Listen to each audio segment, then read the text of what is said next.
Congratulations, we're alive now. Yeah. No, So- fucking Case, answer the question. No. I'll answer. What the fuck? Okay, so I got back from like letting my parents know I'm home. What the fuck are you talking? What? Where do you get a sweet potato hazelnut milkshake? Okay. Is the hazelnut the milk? I'm confused. Let me explain. So yesterday, I decided to treat myself to a local restaurant. It specializes in Japanese comfort food, so it's got things like okonomiyaki, takoyaki, yakisoba, ramen, doria. You name it, it's probably there. Anyways, so they were doing Halloween specials for till 31st, end of the month. So I decided to order their special Halloween milkshakes, the orange variety, which is a yam hazelnut milkshake, which is regular milkshake with hazelnut and I assume yam puree. Well, maybe not puree, but at least like finely diced enough that they're almost unnoticeable chunks. Okay. Anyways, and it also comes with cute little chocolate shapes that white chocolate, ghost, and milk or dark chocolate, gravestone, and back. Yeah, if you give me a sec, I can open it up on like the stream with Yeah. My pictures of yesterday's lunch. Yeah, look at it. It's adorable. Yeah. And yeah, hi Dark Knight, That welcome. is orange. Yeah, that is orange, and that is in fact a coffin and probably a bat. Yeah. Okay, but I have a question. Do they give you a milkshake straw, or do they give you the same straw you used to drink soda with? Actually, they gave me a wide, almost boba straw. That's what I meant by milkshake straw. Okay. So they give you a proper straw for drinking milkshakes. Yes. Now, a local fast food chain that I like getting milkshakes from because they make really good fucking milkshakes. They don't do that. They give you the soda straw. Well, suffer 'Cause and that's all they got. get better lungs. But yeah. Learn how to also, give then the I- good doesn't- suck. It doesn't matter how good your lungs are when something gets fucking lodged in the straw and you have to blow it out. Yeah. But so the two other items I ordered with that lunch was karage takoyaki, an order of takoyaki topped with chicken karage. I was about to ask about that because I'm like, what was the takoyaki like? Breading or like batter like made with karage stuff or? No, but I'm seeing it now. Looking at the picture, I'll open that up too. I probably made that picture a bit more clear that it was chicken karage on top, like turning it around to the other side. Anyways, and then the third final item was another Halloween special item, which is called Ghost Keema Curry. Oh, that's adorable. Yeah. They got And a of little course, s- yeah. Oh, As little you can smile. Wow, buffet. Mime. Yeah, and then the witch's hat is basically it cut out in nori, and then you have little cheese stars and moons along with the broccoli, and the curry itself is a beef keema curry. Ooh, that does sound really good. Man, I this forget makes me what want to go get ramen at the place I get ramen at. Well, do Which- it, coward. Yeah, I think it No, funny enough, it's too far away. their menu includes We do like 4-hour streams. You can run. It's far. So it's in fully another city. Oh, See, given that city is like a 10-minute bus ride, but like getting there is also like it's just too much. okay, that's fair. That's fair. It's too much effort to get there, and it's also going to freeze tonight, and they're not open.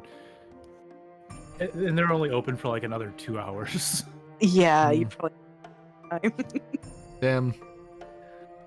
They're open for like 3 hours during lunch and 3 hours for dinner. So Ooh. Oh. yeah, Oh, it's one of those kinds of Asian restaurants then. yeah. It's technically speaking, it's an izakaya. Oh. They just got really good ramen Ooh. Ooh. and sushi. If we ever meet up at your side of the country, I'm gonna need to take me there. Oh yeah, it's like it is the main place me and my friends go to get ramen. Because we figured out it's the best place in our area to get ramen. Yeah. And of course, if you guys are in my neck of the woods, I'll gladly show you some places. Yeah. And I've got plenty of, like, mostly chicken places, because that's just what we specialize in down here. But a lot of food places we can hop around and try out up here too. Yeah. Yeah, the city that the ramen place is in is also the same city that has our Asian supermarket. Yeah, so you get a lot of Asian restaurants there. Gotcha. Yeah, because the actual ramen place closest to my house fucking sucks. Yeah. Given should have been given away by the name of the place being called Ninja Ramen. Oh no. Yeah, I went there once, had ramen there once, was like, yeah, this doesn't taste like shit. I got the spicy ramen too. Which if you get good spicy ramen, it is just spicy enough to make you like to clear your sinuses, but not so spicy where it destroys your taste buds. It depends on your own taste of spice, but sure. This was like a 1 out of like a level 10, like one on like a level 1 out of like a 10 level. Yeah, I'll be right back. I'm just gonna grab some. But speaking of 1 out of 10, I saw the Five Nights at Freddy's movie last night. Was it a 1 out of 10? God, no, it was actually kind of like a 6 or 7. I kind of figured that's where it would land. So, here's the main thing about the movie. If you don't know shit about FNAF, it's gonna feel like a kind of rushed mess to you. But if you know anything about FNAF, like past the first game, you're gonna love every second of it. Because it really was made with care. Okay. Let's see, where to start with that? Oh, I recently found out that Scott Cawthorn? Yeah, Cawthon. There's no R. Is a far-right piece of shit. Donated a ton of money to Trump during his election season. Yeah. Yeah, that's like the one thing that caused, like, he was the golden child for everything. That's like, oh yeah, he's like a 40-year-old white guy who lives in like Texas or something. Everyone forgot that he made Christian games first. Yeah, he was an obsessively Christian game guy for a longest time. And yes, that was in fact the most forced segue I could have done in a while. I'm trying my best to make it as hard and obvious as possible. But if you don't care about anything else and just want to see spooky stuff, the like opening third is what you're in for, because the opening scene, solid horror thing. You have to wait for, it's shown in the trailer, there's a scene where people are breaking into Freddy's. That is the best horror scene you're gonna get in the film before it transitions to some more family-friendly stuff. Family-friendly? It's a horror movie. Yeah, it's also Blumhouse. But it's also PG-13. But it's... I hate the fact that now horror games are at a point where they're like, we have to make sure that kids like them. Kids shouldn't like horror games. They're supposed to be scary. They're supposed to make you like shit your pants. Yeah. That's Five Nights at Freddy's is a fine game. I hate it because it turned horror into this marketable thing beyond like, look, it's fucking Jason, or look, it's fucking Michael Myers. Where you could sell masks for Halloween. And that was it. That like you just need to sell like hockey masks or just something so simple. I mean, they did do that. It's less the gatekeeping and more the fact that like it turned it into this, oh, I can make a horror game. And then you get shit like Poppy's Playhouse or whatever. And those Poppy's people Playtime. did NFTs. Yeah. And they did NFTs, which is just bad. Yeah. The one I do like is the what is it? Fucking the one that's parody of Dora the Explorer. Garden of Why am I Bam blanking? No. It's the one where it's like the VHS stuff. Fuck, I'd have to think about that. 1 sec. It like very clearly looks like VeggieTales era 3D animation. Hold on, let me pull it up. I know what you're looking for. I see the picture right there. I just need the name. Yeah. But it just, because that game was actually like, it was really well written and like legitimately scary. Puppy's Playtime doesn't feel scary. It feels cheap on the horror. Yeah, it does. Which, like, I don't mind a jump scare here and there, but if I'm playing a horror game, I want it to feel like a horror game.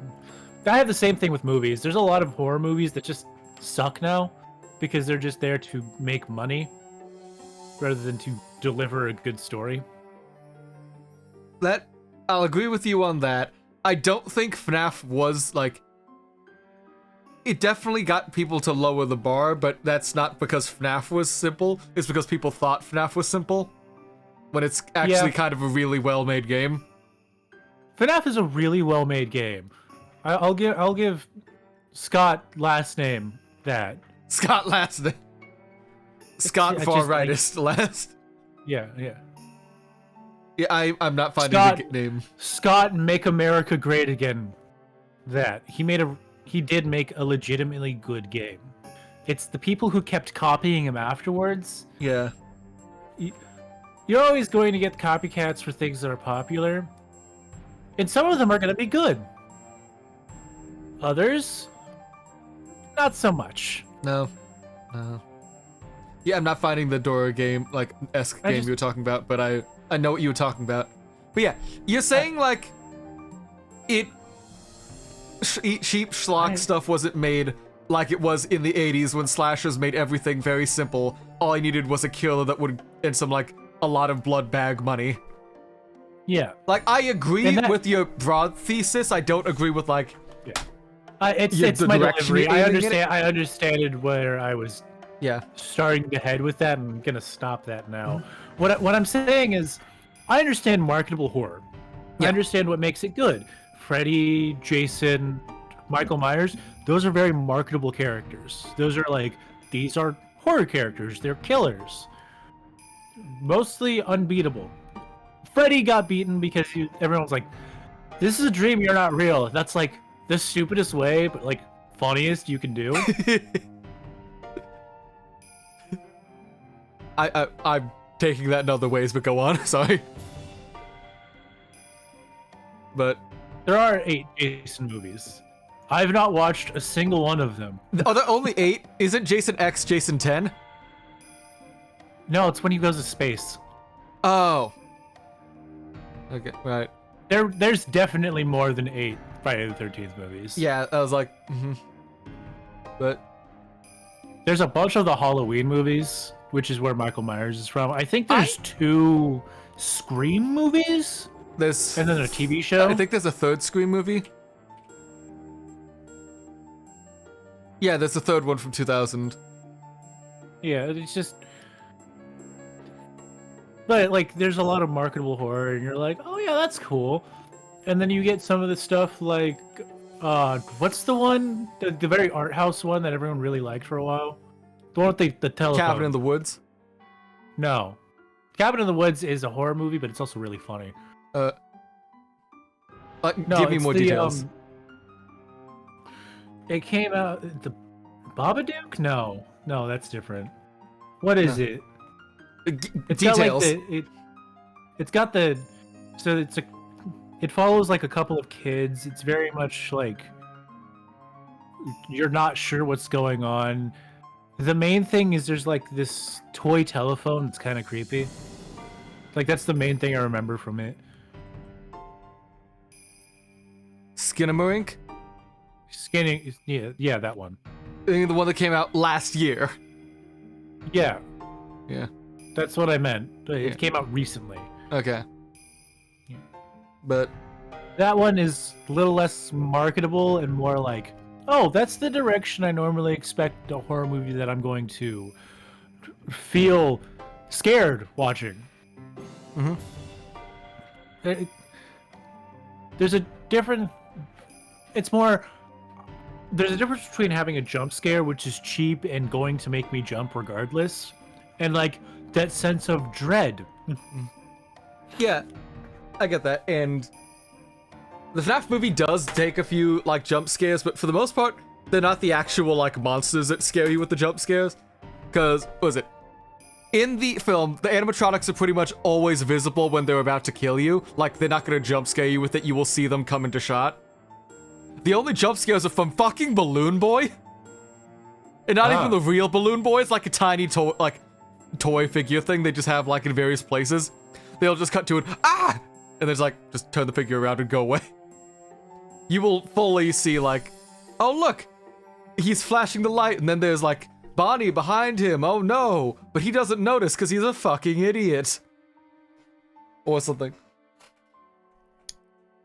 I do love and hate when like people in horror movies aren't genre savvy. It really depends on like the writing. Yes and no. These people are like deliberately like. These people are deliberately there to just like they're there to break shit, and they are actually causing trouble and don't notice any things happening till like, oh wait, there is a loud noise there, something's up. Careful, like. Careful caution investigation, or immediately trying to run, but then the doors are magic ghost locks and shit.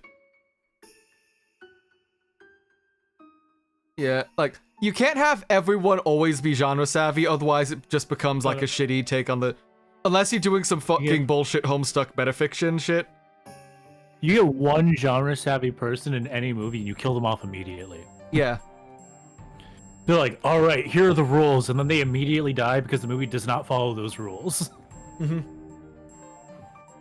But... Or they do, and they get killed because they're a huge fucking nerd. Or you pull a cabin in the woods thing where they're genre savvy, but they're the bad guys. Yeah. I would be willing to accept something like that where the villain is more genre savvy than the actual heroes. Honestly, good take. Yeah. Because that shows a different kind of opposition the protagonist is going to have to take to solve the plot, instead of just, I've watched plenty of horror movies, I know what to do. But, yeah, I need Velvet to get back here so we can talk over, like, the entire points I spent, like, all day making from rereading and, like, going through a bunch of shit on Chapter 1 of Umineko. Because I have points to make. 21 of them, sorry, because I already kind of, the first one I always shared with you of Goda being the absolute worst and causing all of our problems. I have a fucking TED Talk. I have notes. I've got a lot to work through. So you guys get to pick between 1 and 21. Before that. Yes. I will say, there is movies that I'm very genre savvy. I would definitely die in, and that's the zombie movies. I know an incredible amount about zombie movies. I would die in every single one of them. Not just because you will ascend to a higher level of the Matrix? No, it's because I am an out of shape, very slow person. No, that just means you get to become a boomer in Left 4 Dead. I'm not fat, I'm just out of shape. There's a huge difference between being obese, which is what the boomers in Left 4 Dead are, and just being the type of person who doesn't exercise as much as I should. I get winded very easily. We would be running, and then I would stop being able to run. We thank you for your sacrifice. Shoots your kneecaps out. You wouldn't even need to. I would just be like, "Give me a minute," and then I'd get get fucking mauled to death. Anyways, anything else, or shall we do my TED Talk? I have to go through. Go for it. Sure. Okay. Pick a number between 1 and 21, because there's a lot to work through. 13. Alright, 2, 3, 4, 5, 6, 7, 8, 9, 10, 12, 13. if you want to understand Ava Uchiromiya's entire character, think of the most hater thing she could do at the moment, and then take that action. Because if you look at how she's played throughout the entire opening of the game, when she's not just like being a bold-faced, two-faced bitch, she will actively be the most hater person you can ever meet, especially if Natsuhi is involved with the situation. Yep. So whenever like Ava becomes the like person who ends up lasting the longest, we will get more character from her beyond. Take the current situation. How much of a bitch could she be and hate people? That's that. Okay, that's one of them down. I've got a lot more. The whole man, Ava would be so cool if she wasn't such a bitch all the time, but like she is cool because she is a bitch. Exactly. She's hot because she's a bitch, and we hate.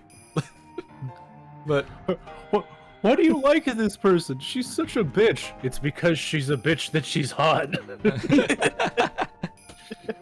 All right, another number. Let's go. 7. 1, 2. Was Beatrice a Nazi? Probably not. No. Okay. Hear me out.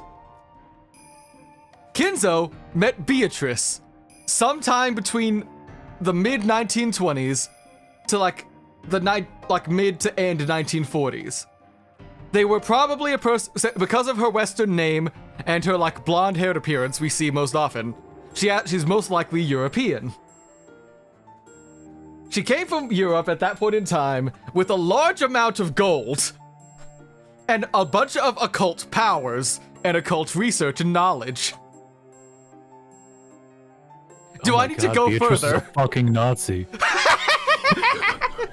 Gentlemen, Arguably, she could have been. Nazis? And we? Like what?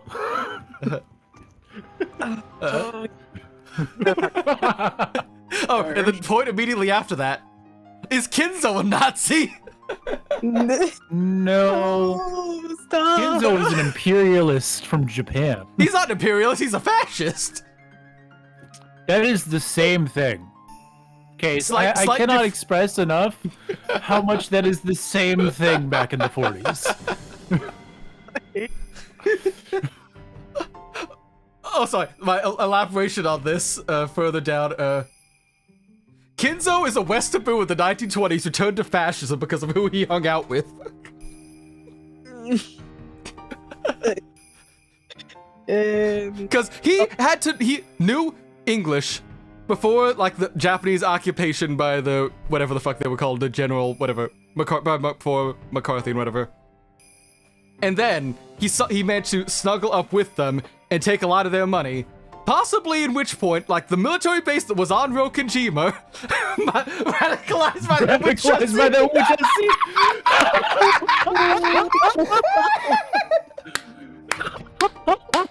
Why are we doing that?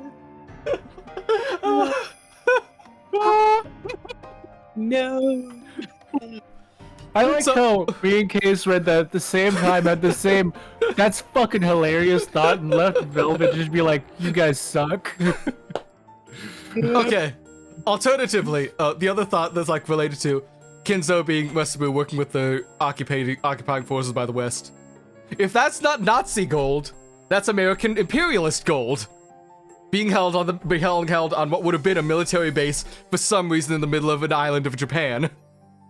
You call it Nazi gold, but if she's coming from Europe with a bunch of gold, and if she was a Nazi, it's not the Nazis' gold. That, my friend, is Jewish gold. No! Rick would so kill you. It helps that I know a lot about history, but that's like base level shit. They took valuable things from Jewish people. Oh god. Yeah. Let's move on to give me another number so we can save Velvet. What? 15. Putting ourselves any deeper. Let's move on. Yeah. Okay, 15. If we follow basic narrative storytelling structure, everyone during the first Twilight got poisoned. and that's how they died. Not only just because, like, oh, Shannon didn't feel anything at the moment. The very first thing we're, like, introduced when, like, everyone gets to meet Shannon together in the actual house and they're getting served tea was, do you have a silver spoon? That's how you can tell if, like, a drink is poisoned. And then it's never brought up again. That's standard, like, narrative 101, someone's gonna die from poisoning. Okay, I'm on a roll, keep going, let me go. Give me another. 4. 20. Number 4. The main plot and themes about Umineko is how we need to dismantle capitalism before it kills us all. I mean, if this is the way people get radicalized, this is the way people get radicalized. No, see, I've got facts and logic proven by following some theories like discussions of another person I was reading up on who was also going through. So, let's talk magic in Umineko no Naku Koro ni. Hey, Case, you're gonna break your fucking desk. How have we been proven that magic exists in Umineko? We haven't. Magic... What? We haven't.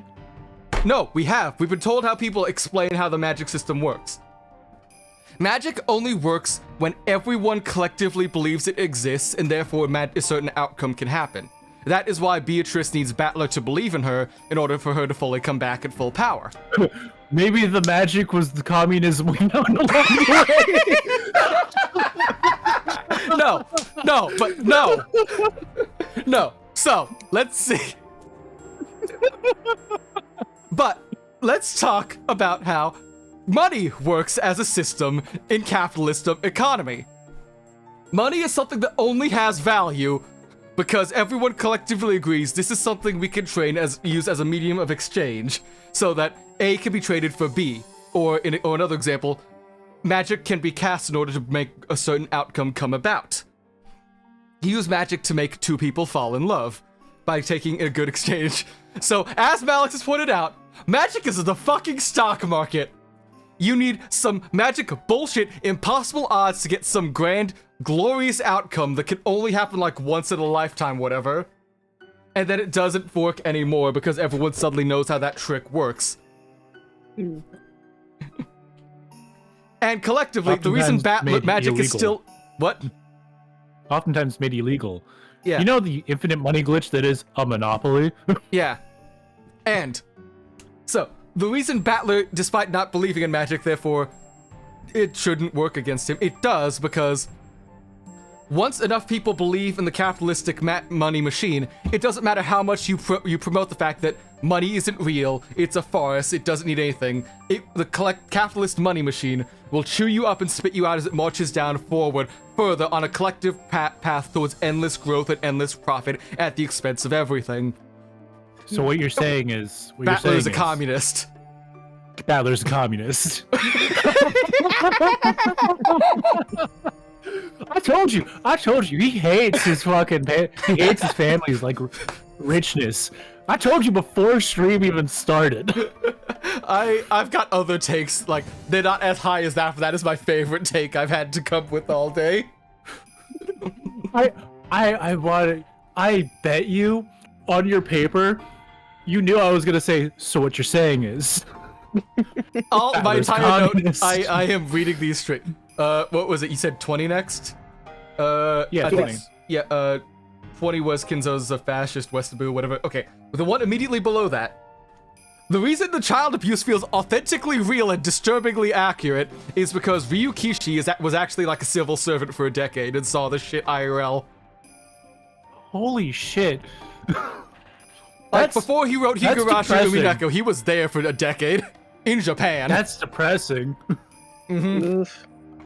Yeah. So, that's just a fun fact for you. Give me another. 21. We kind of missed it earlier because we were just joking about it. The siblings had a whole conspiracy that Kinzo was just straight up fucking dead already. And that Kraus was lying and embezzling his funds and like not giving them his inheritance. That was the entire actual argument in the negotiation. Just give us money and we'll let you, like, weasel your way to get the rest of it over time. They thought he was straight up dead and, like, in the ground because nobody but Kraus, Natsuki, of the siblings, actually saw Kinzo until he was fucking dead in the Kentucky Fried Kinzo furnace. They straight up thought he was just dead already. Also the fact that, like, oh yeah, he's got 3 months to live for the past year. And they could, like, easily argue, like, oh, you paid off the doctor to say, oh yeah, no, he's definitely just, like, surpassing my expectations. Because none of them managed to get over their childhood trauma of walking up the fucking stairs to his study to hearing him rant and rave about his his imaginary waifu pillow. Are you about to say about his mental illness? Yes! His schizophrenic break hasn't happened. So 1. Okay, you want 1? Yeah. Mm-hmm. We don't need to kill people to solve the epitaph. There's the where it says, like, gouge the head and kill means probably using the head's ring as some sort of key to actually access the actual vault itself the gold is hidden in. Or the key that it selects that you're chosen with, like, sacrifice the 6 chosen by the key or whatever is like, sacrifice 6 objects of some importance or value so that you can get the key itself. That or the actual vault is hidden behind the massive fuck-off portrait of Beatrice and you need to stab the key straight into her skull. Etc., etc. This would be great if this wasn't the murder poem. See, except, did you actually see who was the first one to actually introduce the concept of it being a murder poem? Because no one else thought of it until Shannon walked in and said, oh yeah, people have to die for this to work, and then suddenly everyone rolled with it. What I'm saying is, Shannon is sus. And possibly Canon too. Canon might have actually also been the killer the entire time. Fucking homunculi. I'm not saying the homunculi familiar thing. That's a separate argument entirely from episode 2 onward. For episode 1 solely, they've possibly just been killing everyone else, or Canon is probably trying to kill everyone as like a, don't you dare, like, turn me into, like, just furniture, like, the actual just bad fucked up mental headspace and trauma as a child. Not magical, familiar homunculi shit. Oh. I'm making a distinction between what happened in episode 1 and what happened in everything else, because episode 1 is clearly going to be the least magical and most mundane, so if something happened there without Beatrice, like, blatantly doing magic bullshit in front of us, we know it can't have been anyone there. It must have been someone of the 18 we were shown on the island. Yeah. I still think when we actually get to the episode that we spent 40 minutes ignoring, we will see some actual magical shenanigan nonsense, but I still got more to go. Yeah. Hit me up with more. What numbers do we have left? 3, 4, 5, 6, 7, 10, 11. I thought 7 was already... I might just be miscounting it. Just give me a number and I'll scroll through to see which one it matches. 5. 1, 2, 3. I know we had an entire cute moment between them at the start of the episode, but we kind of need George and Shannon to break up because that's absolutely a fucked relationship. Yes. So, first of all, entire power dynamics, we can put that aside for the moment and come back to it. Shannon is 16. Oh. I thought she was 18. Hey. She is 16. She was working Where does it say since... that? She has been working at the mansion since she was 6, and she's been there for 10 years. Oh, yeah. Wait, what? George is 23. Ooh. Ooh, suddenly it's less cute. Oh. Yeah! Yeah! You know, yeah! Damn. I actually know a lot about Japanese marriage laws, and... well, that is fucked. It is perfectly legal. Yeah. See, now that we've got the whole Shannon is 16, what the fuck, now we get to go to the power dynamics of everything. So, first off, Shannon has been raised for a whole fucking decade of use and abuse to say she can't say no to her superiors. especially not a member of the actual blood Ushiromiya family. So that's kind of fucked already. Yep. That's nice stuff.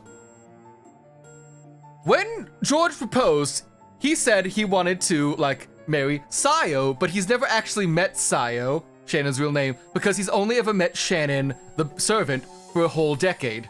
That's the only girl he knew, blah, blah, blah, etc.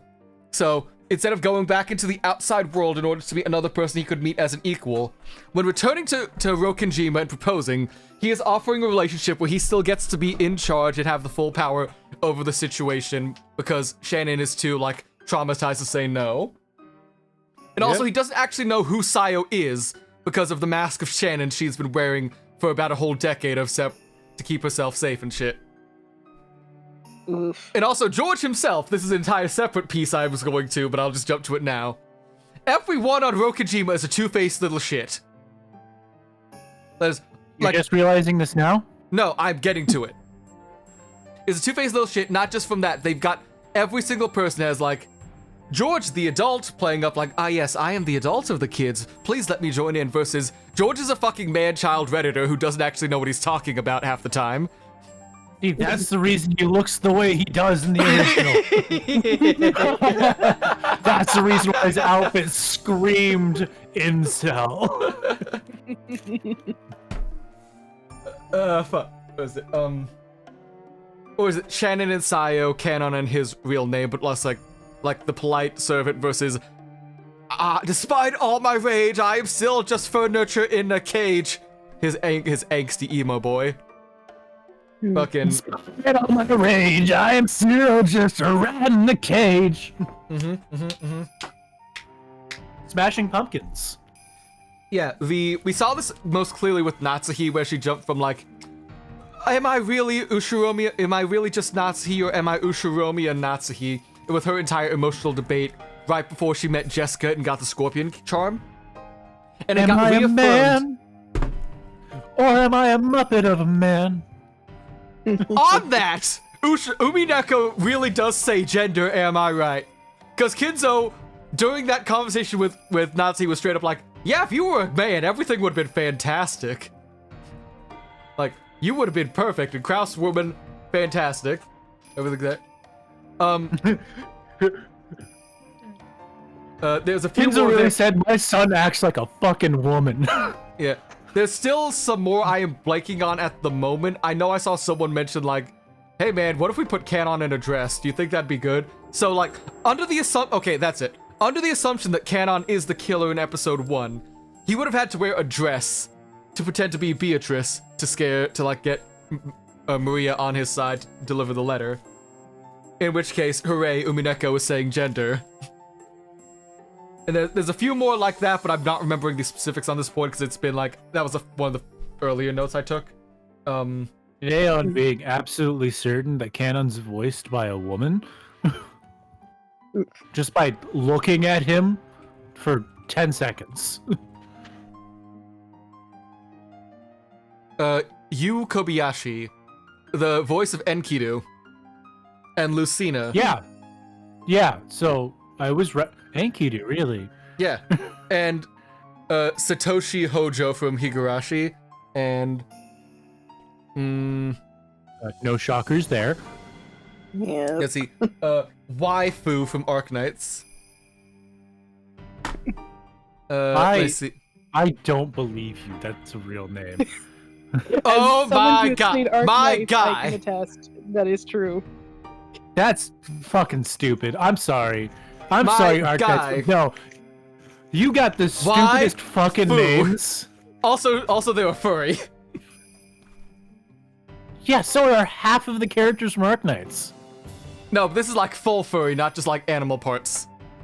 Yeah. Did I stutter?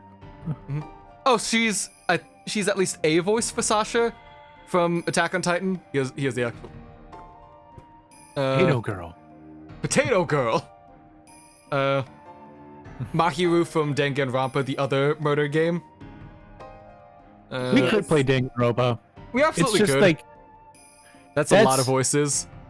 that's a lot of voices. And a lot more work.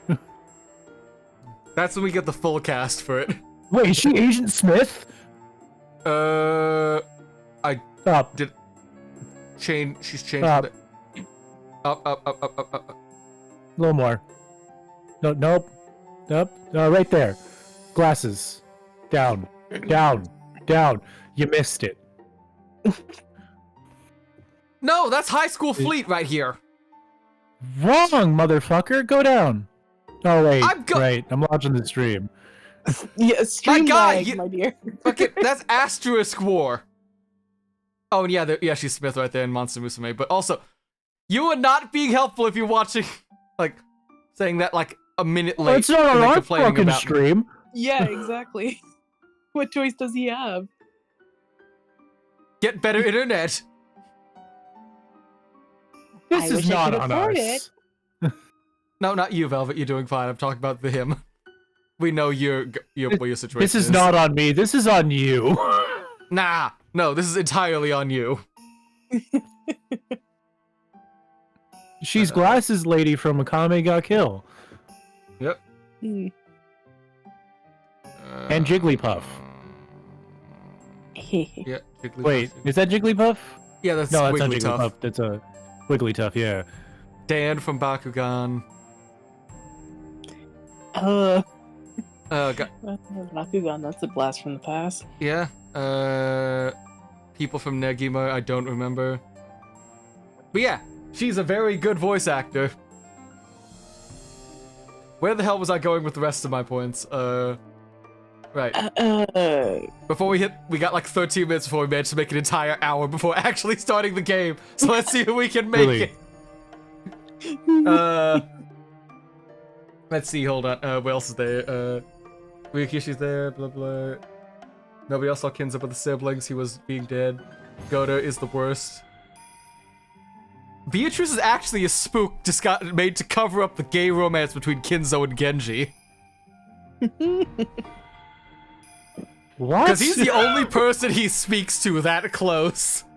And that intimately with. Not even Nanjo gets to see his that tender side like that. Nanjo still gets his fucking like, Beatrice, my waifu! Listen, that is entirely a joke speculation.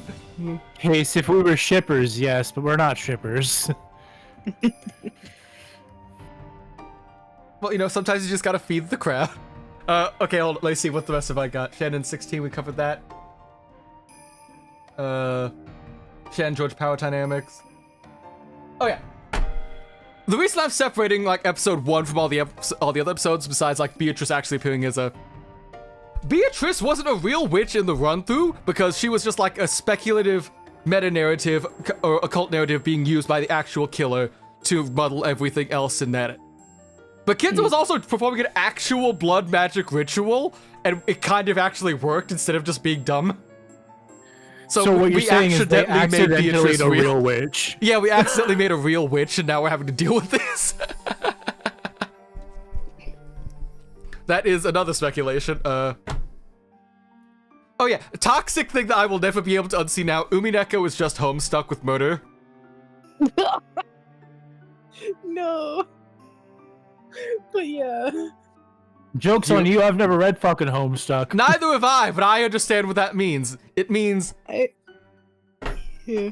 So, the structure of... Yeah. From what I understand, the structure of Homestuck is thus. The first chapter happens or whatever, it's fine. The second chapter happens, it's very similar, but certain events start changing, and there's an unfolding meta-narrative about the role of the reader, and the narrative, and the actual author itself. And it repeats like 7 times before the 8th final run, is where everything gets golden. And you get like the final ending.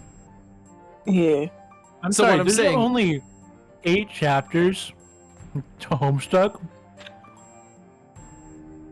That's what it's like 8 chapters or 8 acts in Homestuck or something. Yeah. It's just very long. Wild. Yes. Oh right, the important question I asked Soundwave before at the start, but I need to ask you. It is the 1980s in Umineko no Naku Koroni. So the important question we have to ask, out of the entire roster of characters we have so far, out of the entire roster of 18, 19 characters we have been shown so far, who among this would wear a mullet? Battler. I'm inclined to agree, yes.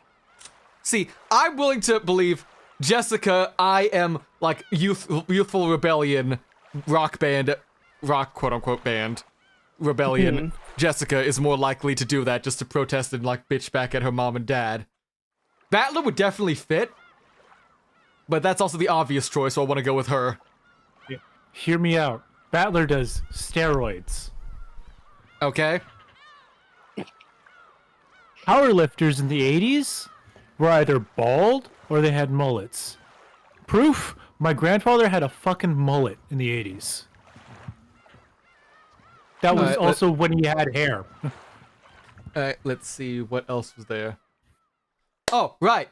We don't know where the fuck Nanjo was during the first twilight of the first episode. He just straight up had a black screen during the final roll call of the siblings are in the fucking parlor or whatever. They are. Hold on, let me pull it up. Well, I'm jumping back to middle desktop so I can show. I can't wait for it to be revealed that Nanjo killed Kinzo.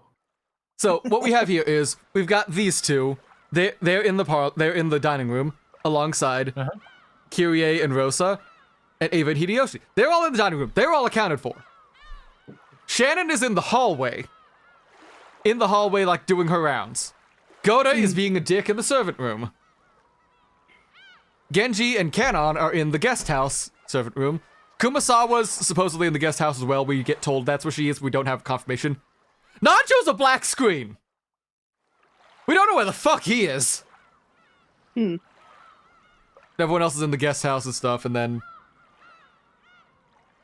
Kinzo in his, like, tomb, but we don't know where the hell he is, and that's kind of a problem. Because he is the only doctor and the only person we get who can actively confirm, like, this person is actually dead or how they died or how long ago. So, once again, if he's in on it, he could just be like, yeah, they're dead. Yeah. So, if it is the first episode, I do think if there was someone who could be an accomplice and not an accessory, because I've sort of moved Maria down from, like, accomplice to an accessory in my thing. So, like, she wasn't actively working with Rosa, like, in my theory. Prosecuted for being an accessory to murder? I don't know. Possibly, but not as bad as being an active accomplice, because I think anyone could trick Maria into doing anything. Let's be real. Yeah. Yeah. But we don't know where the fuck he went before he died and got, like, blown the fuck up. Or whatever the hell happened to him. Oh, he just lost his head, never mind. But let's see, the final notes. Kinzo and Battler are the same fucking person. What? Let's look at how personality-wise, or like actually the same person. Let's see how the game presents itself in the opening. So we have two actual prologues to the game. When we first meet Battler on the plane, that's actually still the prologue. We get the introduction. Yeah, there's Kinzo prologue, Battler prologue. Then the actual first chapter doesn't start until they get to, like, the boat. Or, like, until they get to the island or something, but presented with a person, then meeting with friends, talking about how long they've known each other. They then present with something that there was an entire read-up about this I'm blanking on, but, like, with how I'm gonna have to fucking pull up the openings then, hold on. But they open up, start talking about how, like, with a close friend close friend or family they've known for a long time, blah blah blah, meeting up. So, like, everything. Then they start talking about something that causes the main character, the protagonist of the prologue, to start ranting and raving about something important. If even going ooh with, like, the ooh whoa whoa whoa whoa whoa scream, like from Beatrice, Kinzo going oh Beatrice, to Battler going planes, whoa, they'll kill you. So from Kinzo being a simp to Battler being a little bitch. Exactly. There was more about this, but I'm blanking on what everything else I like remember reading and like rewatching about from it. But I know there were a lot more parallels to that. But there's also the obsession with Beatrice, just in opposite directions. Yeah. So no, Kinzo's absolute faith in magic is mirrored by Battler's absolute opposition to magic ever possibly existing. They're like the same person in opposite directions. They're narrative foils. Yeah. Yeah, that's better explanation. Yeah. But also, they've also separated themselves from the main family for a long period of time. Yep. Yeah. Yeah, that's... Approximately 6 years. Roughly, give or take. Yeah, anyway, you get the bad idea. Oh. Last thing I think that I need to mention before we can then move on. Battler, alongside Maria, were the only people to actually notice any of the bad omens going on in Rokkenjima before the murder started. The darkening clouds, the missing Torii gate, the bad flower, everything, like all those bad omens, Battler noticed at the same time as Maria, but he was only ever crediting Maria as like, oh yeah, we have that intuition, she has that intuition we don't have. But that's all stuff he noticed as well. Anyway, I think that's about it, and perfectly on time, because we're about to get an ad break. I managed to go for an entire hour ranting about bullshit I saw in the first episode. Yep. I am happy with, we got a full hour-long tangent. Incredible. Anyway, want to actually see murders after this ad break. Surely. Yeah. We'll be back in a moment. I need to run to the restroom and get another drink. Yeah, I'll probably top up on my cup. Yeah. Sorry for taking so long on this. I just had to go off on some things. Fair enough. I haven't had water this entire time, so... Yeah, you hydrate before you dehydrate there. We'll be back in a few minutes. Yeah. Be right back.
stream and then...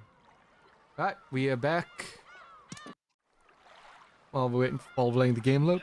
Welcome back, hope the ads weren't that bad. Twitch still forces us to do it. But hey. You know what's great? Most people wait until after they've done... Like, after they finish with the gameplay to do the talking section. Nah. You did an hour before gameplay. Spent an entire hour warming up just by rambling about nonsense. Also, I'm glad you picked like Beatrice as a Nazi as like the second talking point because I didn't want that one to be to either be the first or the last one to hit the hardest, and that's close enough for it to work. I think what's great is we went right into Battler's a communist. Fantastic. I love it. Y'all got your drinks all ready to go? Yeah. Because I want to see the dead bodies before we end the stream. We've still got like our usual 2 hours or so we can work on. Yeah. Yep. So, okay. What was the sound that filled the ears? The sound of rain, the sound of the waterfall, or was it radio static? In that case, I want it to be the sound of blood flowing through the body. I want it to be the sound of the blood circulating throughout my body, telling me that I am still alive. This is Kinzo, isn't it? Absolutely. Yep. Is it morning? The light entering through a crack in the curtain was faint, but it at least told him that dawn had broken. Kinzo, still in the same pose that he had when he woke, still sitting in his chair and looking up at the ceiling, felt the blood slowly travel throughout his body. What light through yonder window break? That's not the line. I'd fuck that up. It sounded close enough. Don't worry, no one's gonna call you out on it. It's close enough. Yeah. Yeah. Judging by the clock, it was early morning, 6 on the dot. No matter how tired he was, no matter how deeply he slept, he woke up at exactly this time, as though he had measured it with an hourglass. He didn't think it was something like this was worthy of boasting of, but he told himself that while he could still do something like this, he was still in robust health. Morning has come. Oh, fuck, my camera.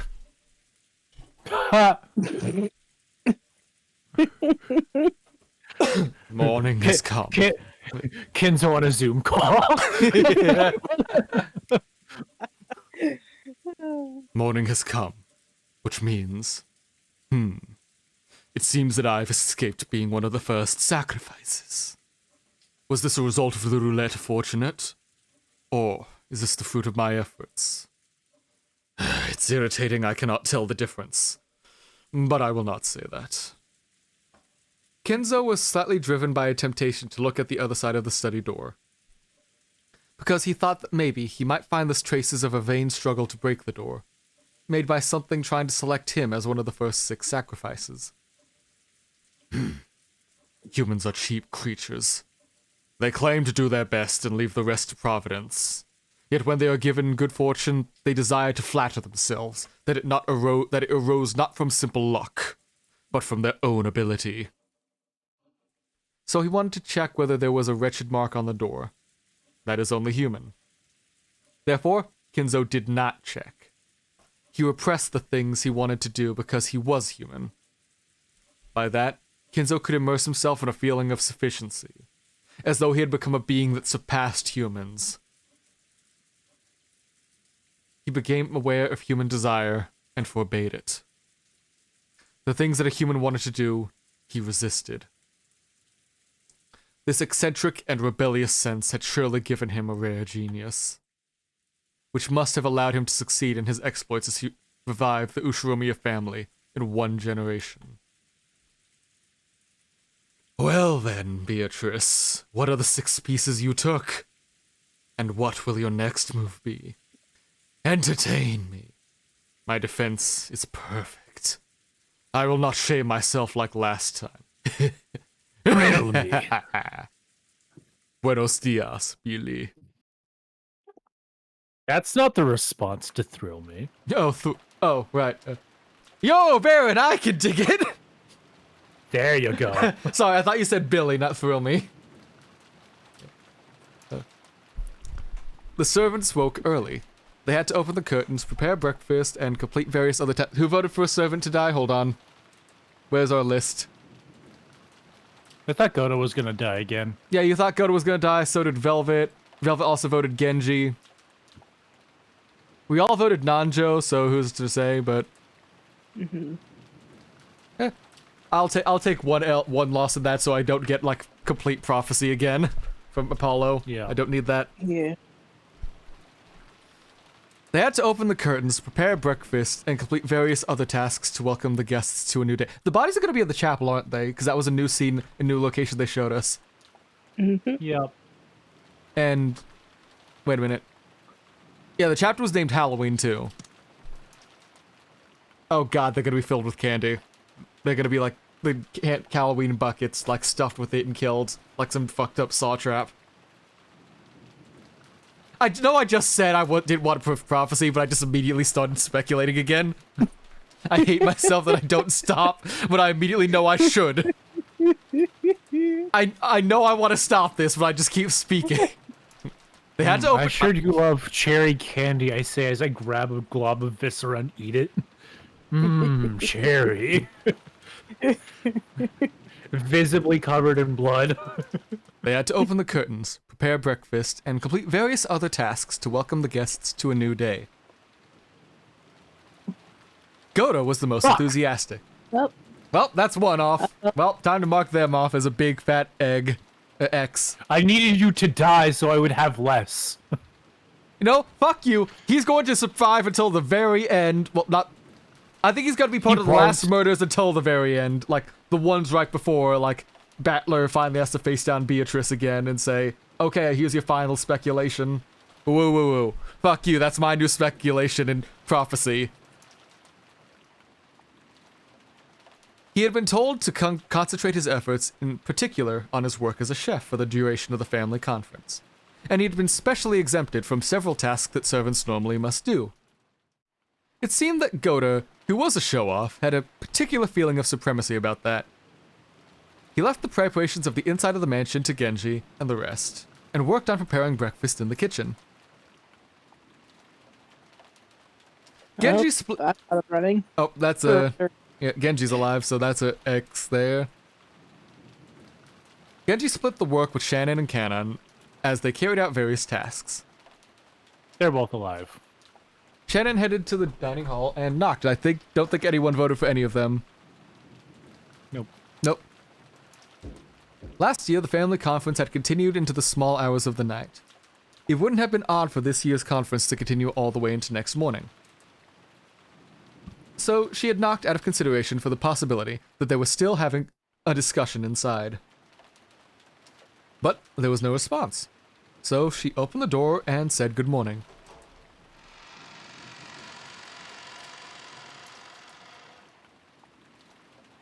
Oh, right. Good morning. Is anyone there? The room was cold, and it seemed that the conference had ended a long time before. On top of the table, there was a tea set from which they had probably been drinking, arranged in a way that would make it easy to clean them up. Cleaning away the tea was a servant's job, so if the family was too caring and cleaned it up themselves, the servants would lose face. Therefore, just doing this much for the servants truly was a pleasing act of kindness. As she approached the table to clean it away, she noticed that something like a memo had been left along with the cups. It had been placed together with the tea set, so, naturally thinking it was a memo for the servant cleaning it up, Shannon took it. Written on it was not a request, nor thanks for preparing the tea, but just a single word. Shannon looked at it blankly and read it aloud. It's gonna be chapel. Chapel? At this point, it's not a fucking dodgeball. It's just a sniper. You're getting hit with bullets of fucking, prophecy. So I proclaim, the final, it will be Goda, George, and not Shannon, running for some magic bullshit in pick a sibling. Natsuhi. Natsuhi's room has got some magic shenanigan bullshit, because I think she mentioned that in the first episode to give back to Jessica. They're going to that for protection from Beatrice's magic, and they will fail, and then Shannon will unleash her. She has this fucking swords revealing light, or some, like, big shield gardener, or other fucking magic bullshit. I don't know. I tried to make this unrealistic.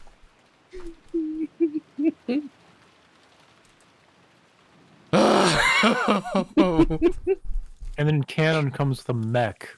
No, Canon's gonna die earlier when he's like pulling out a lightsaber to fight a fucking demon from hell that Beatrice obviously summoned. I've been telling you that before. And then he's gonna get fucking stabbed in the back. A small sound kept repeating over and over. It was a sound that would ordinarily have been trivial and insignificant. I hope I stop hearing it soon, then I could return to my doze, someone thought vaguely. But no matter how much time passed, the sound did not end. It repeated over and over. Is the blood dropping? Shut up. Like a drip, drip, drip? Who is that? Banging on the door constantly. I think Natsuhi's dead, so who did I speculate was the surviving Ushiromiya family member? Rosa? Rosa's alive this time, so it's Goda or Genji coming to bother Rosa this time. Ooh. As soon as she realized this, she woke up. Someone was knocking. Then she noticed that there wasn't just a knock, but a voice too. Rosa-sama. Rosa-sama. Good morning.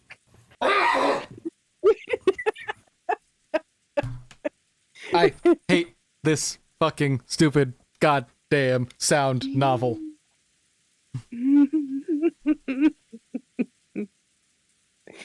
Oh, right. Pardon. I'm sorry, I'm really enjoying your frustration over being right. Once again, fucking, everyone died in a locked room in the fucking chapel because that's how all the mysteries are gonna go, to fuck with Battler. Oh! And the key was in Maria's goddamn envelope she was given the day before. Woo! I don't fucking know anymore. Do you think Meta Battler's like, could you please stop killing my dad immediately? No. I'm going to fucking... I might just end stream if I get right about that fucking key. Oh, right. Did you read that line? Hey, I didn't read that line I know, yet. I was jumping, that's why I paused and was trying to load it back up. That's what I was asking. Right. Right. Wait, I'm coming now. Sorry. It had been Genji's voice. Looking at the clock, it was still before 7. It was clearly too early to wake the guests. Did something happen that was bad enough to cause this? She felt her sleepiness increasingly fade thanks to this ominous premonition. Because Genji had been a familiar servant to Rosa since her childhood days, she opened the door a crack and answered, even though she was slightly defenseless in her pajamas. New sprite? Good morning. I apologize for waking you this early. Did something happen? No new sprite.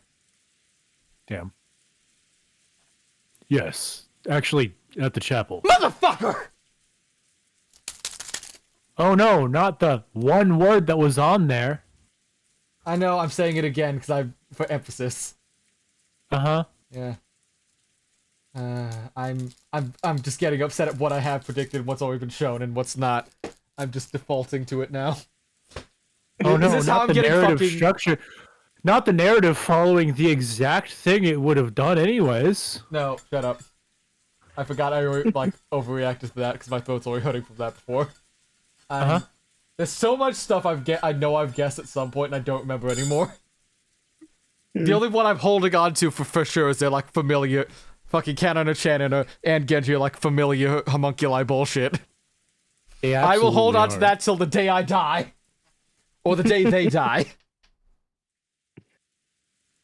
Genji spoke into Rosa's ear and told her something in a small voice.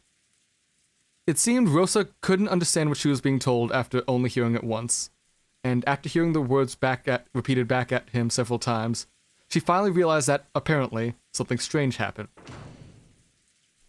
Rosa closed the door for a second, and after changing her clothes, she immediately accompanied Genji to the mansion. Oh, so she went all the way back to the guest house. Okay.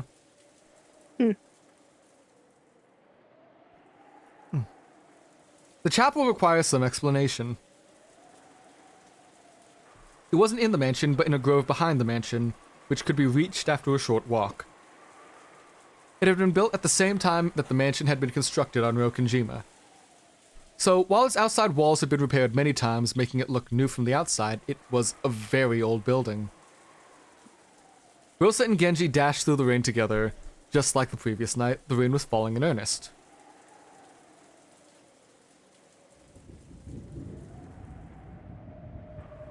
Eventually, they began to see the chapel beyond a sparse grove. Alright, I heard chapel and I thought, oh, it's a one-building church. That's just a fucking church. That's just a full church. I'm sorry, they're billionaire yen people. They can't afford this shit. Because, you know, fucking Kinzo doesn't do simple, he does extra. No dome, so it's not as cool. Yeah. If all she knew of it was its appearance from the outside, it might have felt like a piece of dazzling beauty, where a pair of young lovers might want to hold a ceremony. However, it seemed that, in Kinzo's eyes, this was a very sacred place. And Rosa and her sibling... What? I can't believe Kinzo's Catholic. Oh god, not the Catholic Church! You know Kinzo would fight with the Pope.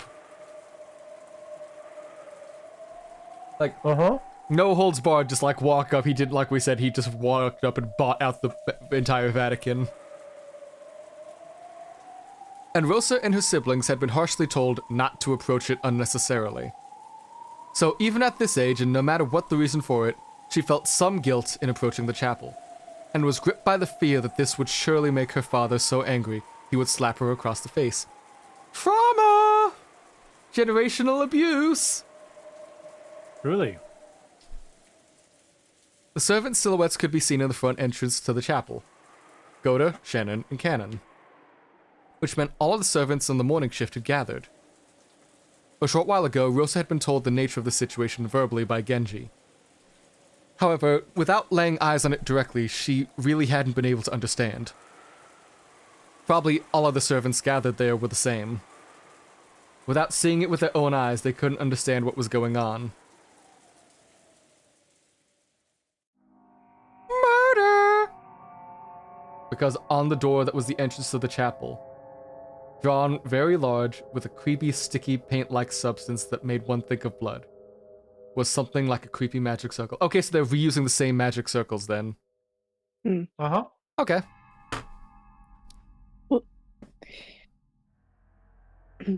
What is this? When was it drawn here? The servants looked at each other. Goda was the first to open his mouth. My apologies. We do not usually trespass here, so we do not know when it was drawn. Then, who was the first person to find it? That was me. When I went to the dining hall to clean away the tea set, there was a memo with chapel written on it. Shannon held out the memo with a shaking hand. Whose handwriting? It isn't Nissan's or Nasan's handwriting. And then you came here and found this, right? Yes.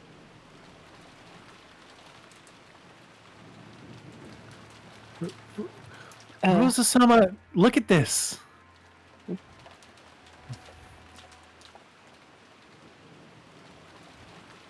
What? Oh, what? Oh, that sound just cuts out there. Okay, I guess that was supposed to be shocking. I was half worried there was some lag going on or something. No, that just happened when I clicked the go on. Happy Halloween for what? Cannon was pointing at the single line of English written below the creepy magic circle. Until it had been pointed out to her, she had thought it was just another part of the magic circle and hadn't noticed it. Written there in English were the words, "Happy Halloween for Maria." Happy Halloween for Maria. A wish for an enjoyable Halloween for Maria. A creepy magical circle for Maria. Happy Halloween. Happy Halloween. This is Halloween. This is Halloween. Da-da-dun, da-da-dun, da-da-dun, da-da-dun. In our town we call home. Ba, ba, ba, ba, The pumpkin song. In this town, don't we love it now? Everybody's waiting for the next surprise.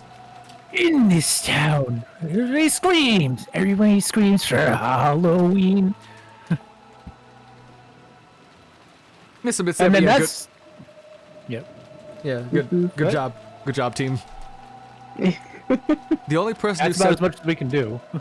Before Twitch is like, you're too good at singing. How dare you? I take singing lessons. Sing! Oh, happy Halloween!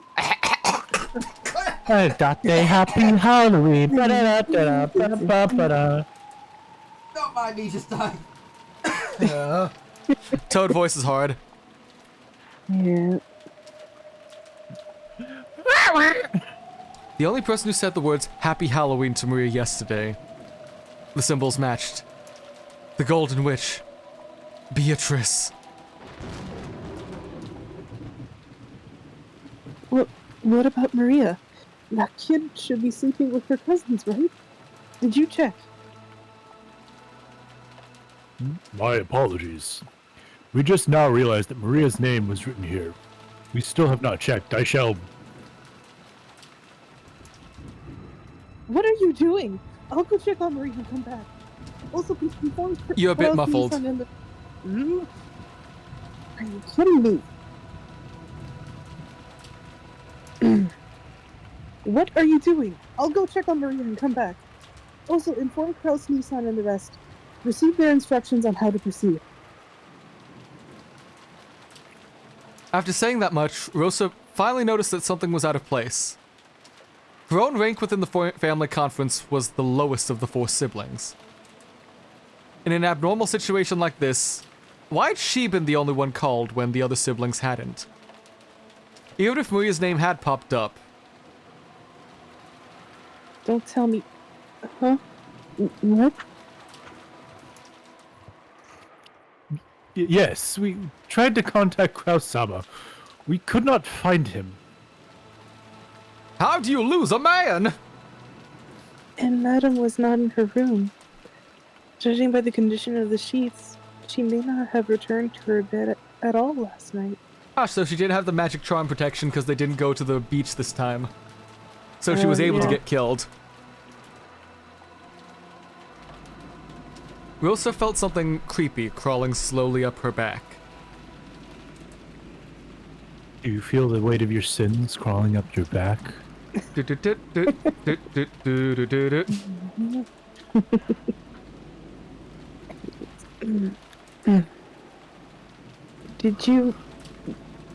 you check inside the chapel? No, not yet. We did try to check inside, but... Actually, the lock to the chapel is special, so the master key does not work. There's a single key which can open it. But that key is missing from the key box. It's in Maria's letter. I hate this shit.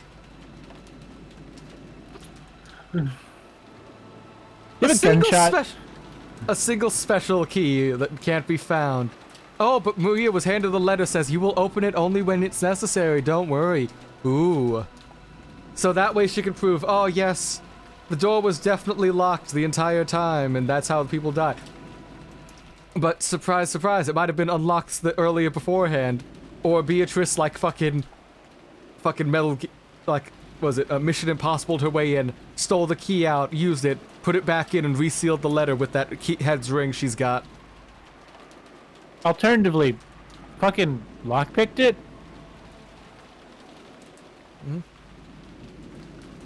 Because this is an outdoor lock instead of like a chain lock, and this is much easier to break into than a chain lock. See, I don't think that's how she's gonna do it, though. I think she's just gonna say some bullshit like, the lockpick's on the door, the key is on Rokkenjima, cannot be picked or whatever, and like declare it with magic or whatever.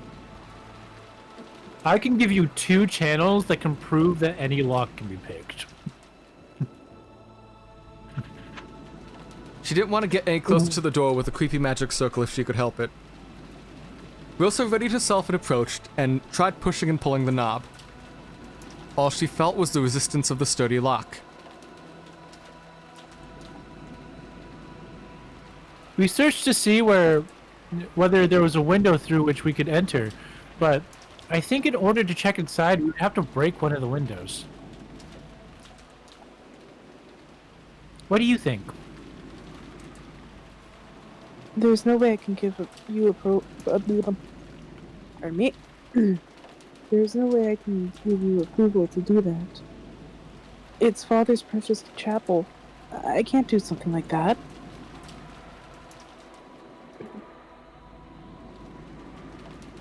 Then the events of the previous day swirled around in the back of Rosa's mind. That's right. When I met that witch in the rose garden, didn't she hand Maria an envelope? Yes, I'm positive she did. When Maria had tried to open it, that witch had told her not to do that yet, and then she definitely said, "The time will come soon to open it." Rosa became convinced. There could be no doubt. The letter which had been handed to Maria. For my next trick, Rosa met Beatrice in the past, in like another episode or like in a past life. They tried wandering around, then she accidentally pushed her down a cliff and she died. I don't know if I've made that joke yet. I think you did. Okay, maybe. yeah. For my next trick, Ava has hallucinations about being a small child, and like, therefore she sees herself as being a witch and one schizophrenic personality, because someone has to inherit, like, Kinzo's dumb schizophrenia, and it's certainly not going to be any of the others. It's Battler. It's probably Battler, yeah. We just got done explaining how Battler is Kinzo's narrative foil. That's also true. Yeah. For my next trick, there was a second mansion on the island no one knows about. For my next trick, it's Summer 5 for FGO. For my next trick, we will be getting Theseus as a new servant in Fate Go. God, I hope not. We've been showing PVs of him, which is of a character that's probably him. Fuck. He's the worst. He says, knowing all the Greek servants are in fact the worst. Yeah, it looks like he's part of the, like, current event people are suspecting as, like... Yeah, because he's got a giant gauntlet on that looks like, I'm pulling it up. We're getting distracted again, but who cares? He's got a giant gauntlet that looks like Asterius' helmet and a bunch of, like, the thread around his arm. Oh, is he drawn by the Danganronpa guy? I don't think that's a Danganronpa guy, but... Like the, Shima Drill. Asterios, Het Sanson, Kualter, Caesar, Saberlot, Chin Liang Yu, and these. Yeah.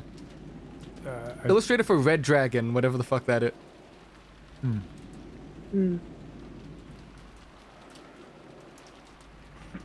Oh, huh. Wild. That's a big thing. Anyway. Being distracted. Sidetracked. Yep. After dashing back to the guest house, Rosa approached the cousins' rooms while hiding her footsteps, softly opened the door and peered inside. From inside, she could hear the healthy snores of young people. The 4 children were all there. Maria was there, sleeping soundly. After heaving a sigh of relief, she entered the room with quiet footsteps. She was after Maria's handbag, which was resting on the sofa. Maria always liked walking around with her treasures. She was probably imitating how her mother always carried her makeup with her. Makeup. Yeah, but we have our inner monologue, so it's not her this time. Not this time, but that could be a fact that carries over into all the episodes. So I don't... Like, I'm keeping that as a note of a possible thing that carries over, but might not. Of course, she was just cosplaying her, so on the inside it was full of junk. In Ria's case, it was full of small, creepy, occult-like items and a notebook with things like that written on it. Rosa hadn't once been happy to see her daughter walking around with all those kinds of ungirlish things. However, after she tried to force Maria to stop, they'd gotten into a big fight. She beat her kid again, probably, and she had decided to let it be. Here it is. This is it. A Western envelope with the crest of the Golden Eagle. When she took it, she could tell there was a heavy cylindrical object inside. She could tell by its feel and weight. There was no doubt. This was a key. After turning around and checking that Maria was still sound asleep, Rosa tore open the envelope and tipped out the contents into her palm. It was a key with an old and intricate design. Rosa grasped that key and dashed out. It seemed that Battler had noticed those sounds, but after grumbling and turning over in his sleep, he started snoring again. Our protagonist, everyone!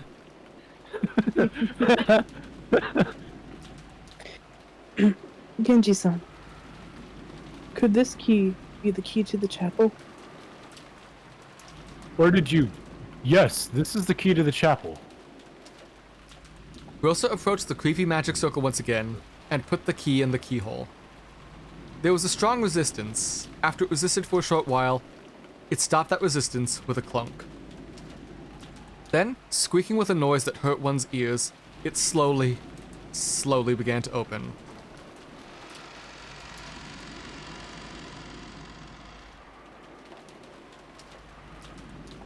Is anyone there?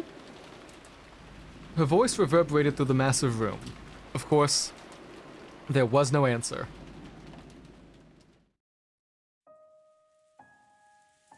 The chapel held a high ceiling and the air was cold. And even on this rainy, unsettling day, for some reason, it felt sacred. Pan down, the bodies are right there in the center. Possibly lying on the, like, fucking altar or whatever. Or, like, with their candy filling out their body, or whatever. The servants timidly followed after Rosa. Rosa-sama, look at that. Kanon noticed it immediately and pointed. Over there was the... Oh, there's chairs around it, so they're all, like, lying in the chairs dead. Okay. In the place where normally a pastor would preach God's love, there was a table that shouldn't have been there. At first it looked like a dining table, and there were actually gorgeous plates and utensils set on the table, enough to make you think this was a child's birthday party or something. Upon closer inspections, the surroundings area had been decorated with pumpkins and black and orange ribbons. They were probably Halloween decorations. And there were people sitting at the table. 3 people on each side facing each other, seated in chairs. So they're not full of candy. They could be recognized at a glance. Kraus and his wife, Ava and her husband, and Rudolph and his wife. But if you asked if these were definitely them, you'd still have to go over closer to check. Because they almost seemed like dolls. Rosa and the rest opened the door and entered all at once, with the sound of many footsteps, and called out, asking if anyone was there. And yet, there had been no reaction. I've got no strings to hold me down.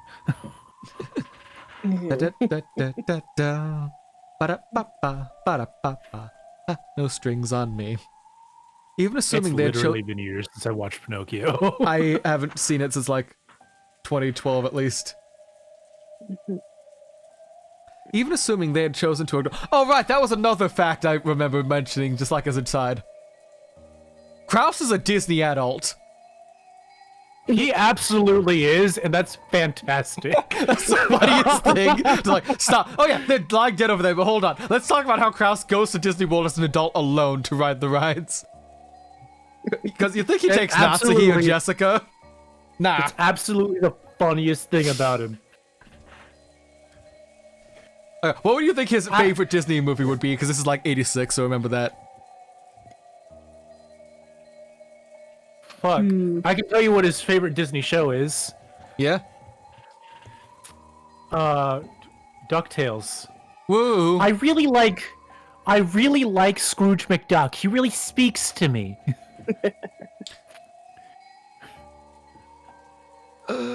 My favorite Disney movie? Fuck, the 80s?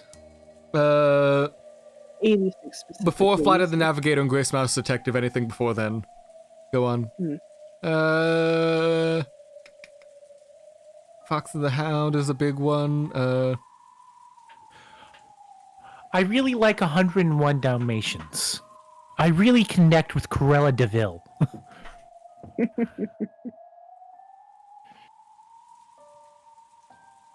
I'm trying to remember if that is actually. Yeah, that's like a that's like 96. That's 96? Oh wait, no, that's the is that. Well, the original, like the first one came out. Wait, why is that linking to the live action one, not the animated one? What? I'm wanting the animated shit. Hold animated. on. Yeah, no, I'm looking like it opens with like the animated shit. Why is it not? Hold on.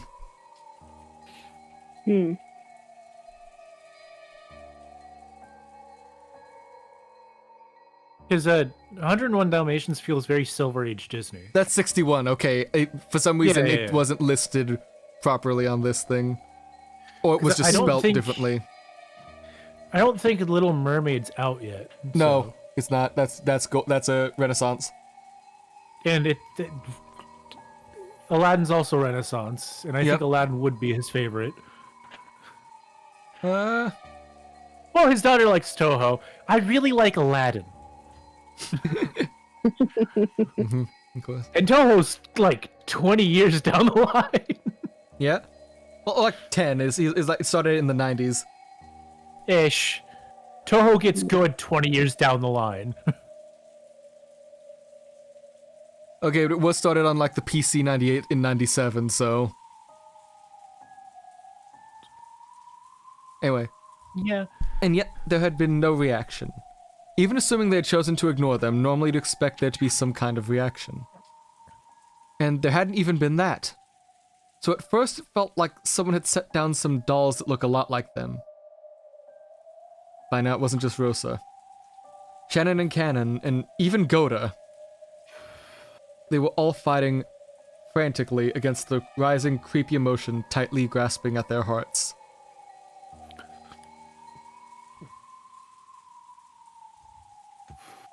Nissan? Nissan? Beep beep. Rudolph? Just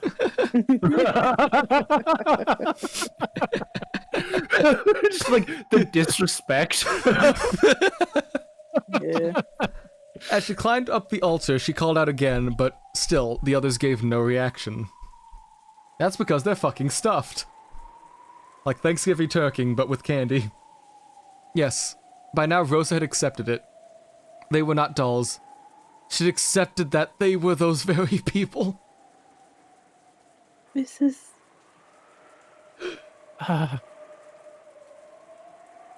They approached close enough to be able to see clearly what was on the table. Just like their first impression, it looked like a lovely banquet, reminiscent of a child's birthday party. Plates piled up with sweets, glasses, and with lovely drinks. Several ornaments in the shape of pumpkins. They were all decorated in a Halloween style, and while it might have been an irrelevant thought at the time, she thought that this would surely make Maria happy if she could see it. They were seated in front of that table, and it looked like they were sleeping. It was an eerie scene, as though a small, fun-looking Halloween party had been stopped in time. They're all sleeping? No, you idiot, we're dead. Shut up! You're supposed to be dead. Fuck you. Don't make me get Kinzo to come down and bring the belt. I'm dead. What is he gonna do? Make me more dead? When she approached even closer to them, she realized the candies were scattered all over the floor. There were candies in a very fancy wrapping paper, cookies, fizzy lemon sweets, chocolates. Oh, fizzy lemon. Those are actually really good. I really like those sweets. It's been like a long time since I've had those. Yeah. Yeah, they're pretty good. And then they were all distributed across the carpet, which was covered in blackberry and cranberry jam. It's... Nope, that's blood. That's...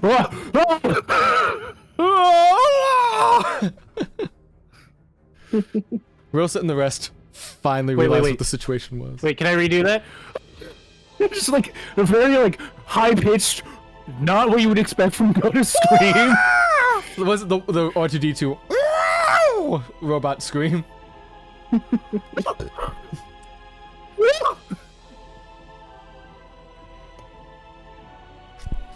Rosa and the rest finally realized what the situation was. It was a Halloween— You don't say! A banquet for those not of this world. Kraus, Natsuki, Ava, Hideyoshi, Rudolph, and Kyrie, 6 people in all, were seated in the chairs, dead as though they were sleeping. How could you tell that they were dead and not simply sleeping? That was because they were, from their chests to their stomach, vertically sliced open. Kurosama. How cool. The 6 of them were seated at a Halloween party, all of them killed with their stomachs sliced open. Was the jam that covered the floor something they could not finish eating, which had overflowed out of their stomachs? No! The contents of their stomachs had been splattered all over the floor! And that wasn't all, they were stuffed! From their stomachs, almost as though their guts had spilled out. Sweet! I'll get the shotgun. Okay. Take the shot. I fucking did it again. I am Magic Man. I'm not taking a shot, dude. No, take the shot. Like, shoot me. Oh, yes. Yeah, your shot Do is you want coming the when I'm Remington? proven right about at the end of the episode that... Do you want the Remington 870, the Mousberg 500? 1911. 1911? Can't go wrong I'm with a sorry, classic. I only have a Glock. I can only kill the body. Man, everyone's like bulletproof to Glocks. Come on, man. Everyone's bulletproof up to 45 ACP. Imagine that being your take. 9mm can't kill me as you're actively being killed by 9mm. One. Thanks for the push-up redeem, Alex. How's it going? How cool. I mean, cruel. Definitely not cruel. Definitely cruel and not cool at all. I'm sorry, I have a speech impediment. Just get a new throat. Just like cut it out and put a new one in. And hydrate before you dihydrate.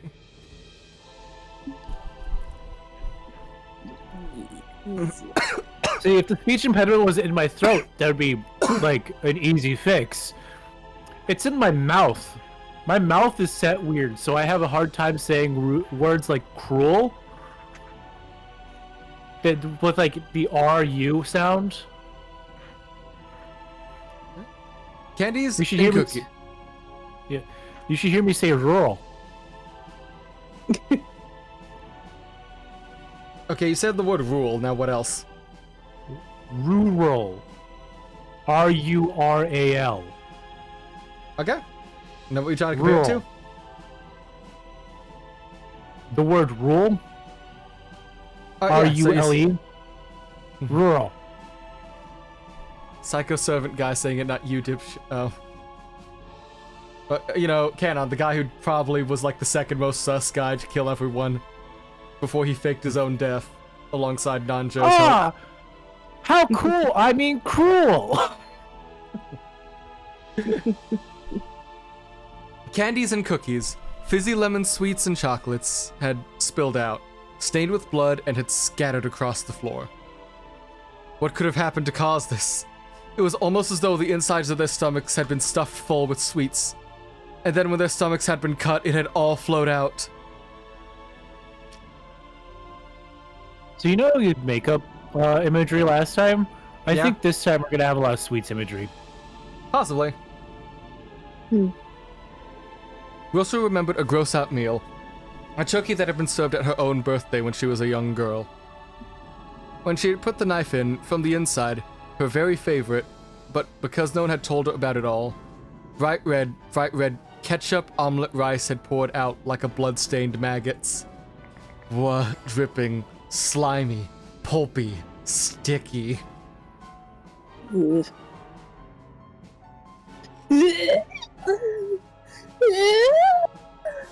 In which Rosa threw up. Mm-hmm. Because that's what you do in this situation. The trauma of her youth was revived. Rosa felt a monster raging inside her stomach as the acid started to rise up. Unable to hold it back, she threw up on the floor. Congrats, that's your one dodgeball.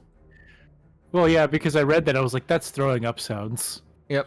Yeah. Her empty stomach couldn't throw up anything but stomach acid. The scene in front of her was no longer a fun Halloween party by any means. The three had been placed there with their stomachs vertically wrenched open with a grip. Oh. How the fuck you supposed to say that? Yip. Lots of sweets have been stuffed there. I think it's probably just untranslatable onomatopoeias. Yeah. Had been stuffed in their pulpy pugyurubugu. Blood and guts and sweets were overflowing onto the floor. Bloodstained, sticky, sloppy, pulpy sweet candy stuck to each finger. Gummy. But it's stained with their entrails. Sloppy, pulpy. What was that I stepped on now that didn't just feel like a candy or a cookie, or a fizzy lemon sweet or a chocolate? I'm scared, and I can't even take a look at the bottom of my foot to see what I stepped on. Yeah! When did we get a dog on this island? It's just dog shit. What a gruesome Halloween party. Oh wait, no, it might be human shit, because when you die, you void your bowels. Yeah. From far away, it looked really beautiful, fantastical, and fun. And when you see it up close, it's really terrible, disgusting, and yet somehow still beautiful.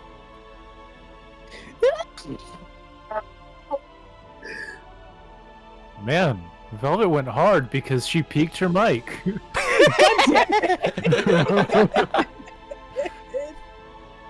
Meanwhile, we hear a knock in the background. You okay?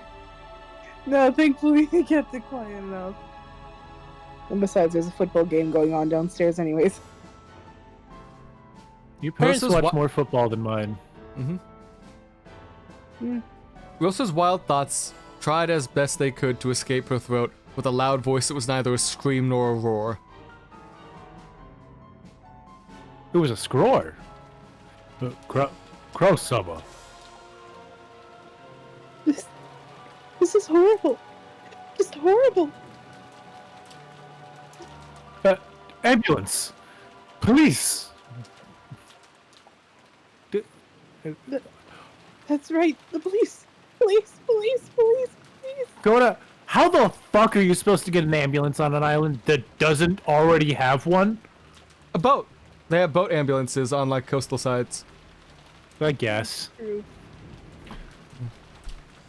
If a word tied to reality like police hadn't come out of Goto's mouth, Rosa and the rest probably would have still been unable to escape this nightmarish party. But that wasn't because they thought that police might be able to do something. The police are useless. Well, they are rich, so they might actually be useful to them only, but... Yeah. If they didn't say police out loud, it felt like another seat would be set upon this table at the demon party given to them. It felt like their own stomachs were getting uncomfortably filled from the inside. Rumbling, churning. It was surely because of the candy that was starting to overflow from their stomachs. Rosa was again tortured by a desire to vomit and threw up her stomach acid on the floor. And then she searched to see whether there was any candy mixed in.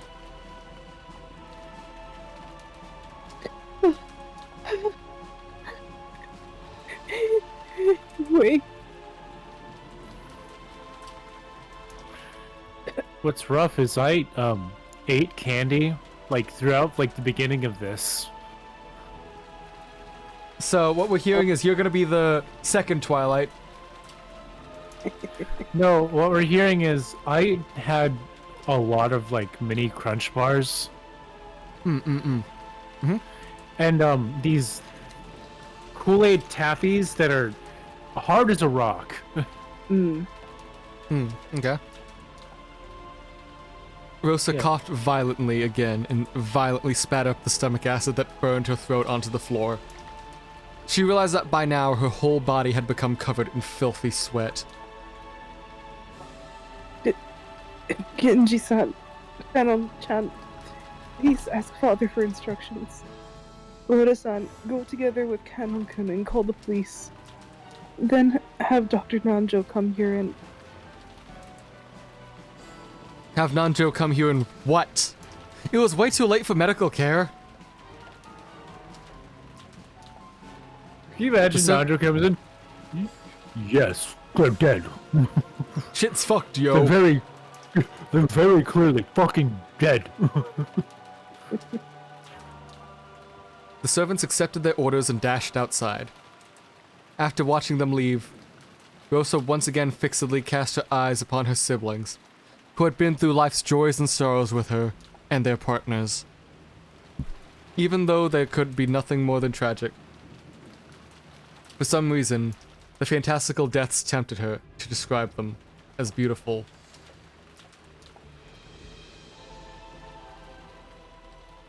Scene change! Battler and the other siblings. Or the other kids. Just walking in. Your parents are dead. Good timing, because we're about to hit an ad break and I need to pee. So I'm gonna cut us to like a little bit earlier than the other one, but... Alright. Not a bad start. Now, we'll get all the... After this, we can get all the facts we need and then start speculating how the murder happened. Alright? Back in a few minutes, y'all. Thanks for stopping by. Yeah. Yep.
And we are back.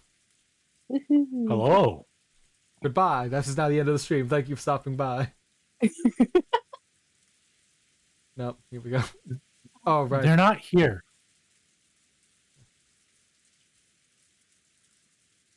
Where'd they go? The servant room and the kitchen are both empty too. What the hell happened?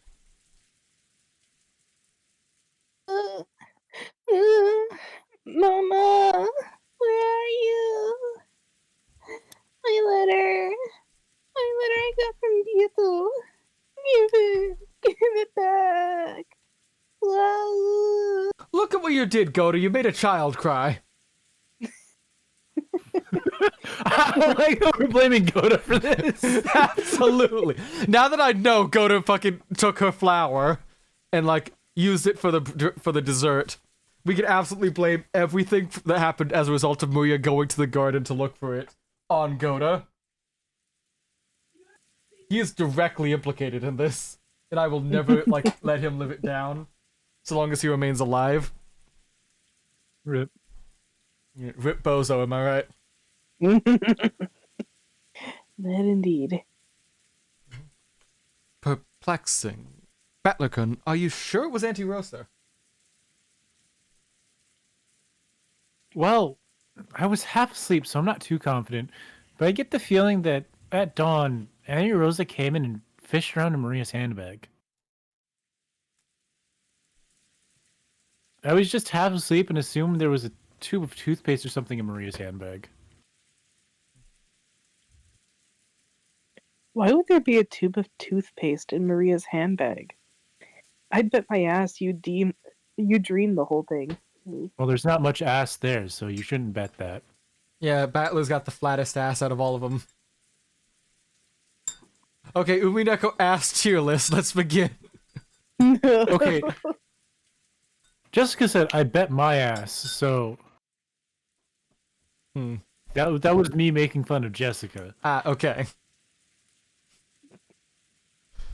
Battler vaguely remembered Rosa entering the cousin's room, and Maria, who had woken up first, had started rampaging around, saying someone had opened the envelope that she had been keeping safe. And so they had started wondering whether Rosa might have come and opened it. A letter from the Golden Witch. I wonder what was inside. Who knows, but that envelope was one with the Ushiromiya family crest on it, for grandfather's personal use. It's hard to believe that what was in there didn't have anything to do with the family conference. I mean, it's about finding dead people, so I guess that is related to the conference, yeah? She hadn't let anyone touch it, but yesterday, Maria had bragged a lot about the envelope to Battler and the rest, so they remembered it well. Mama, give it back. Mama, give it back.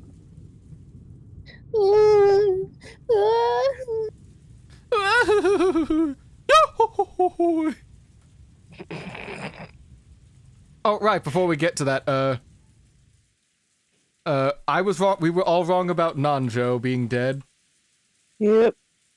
And you were wrong about Kumasawa being dead, Nobu, so...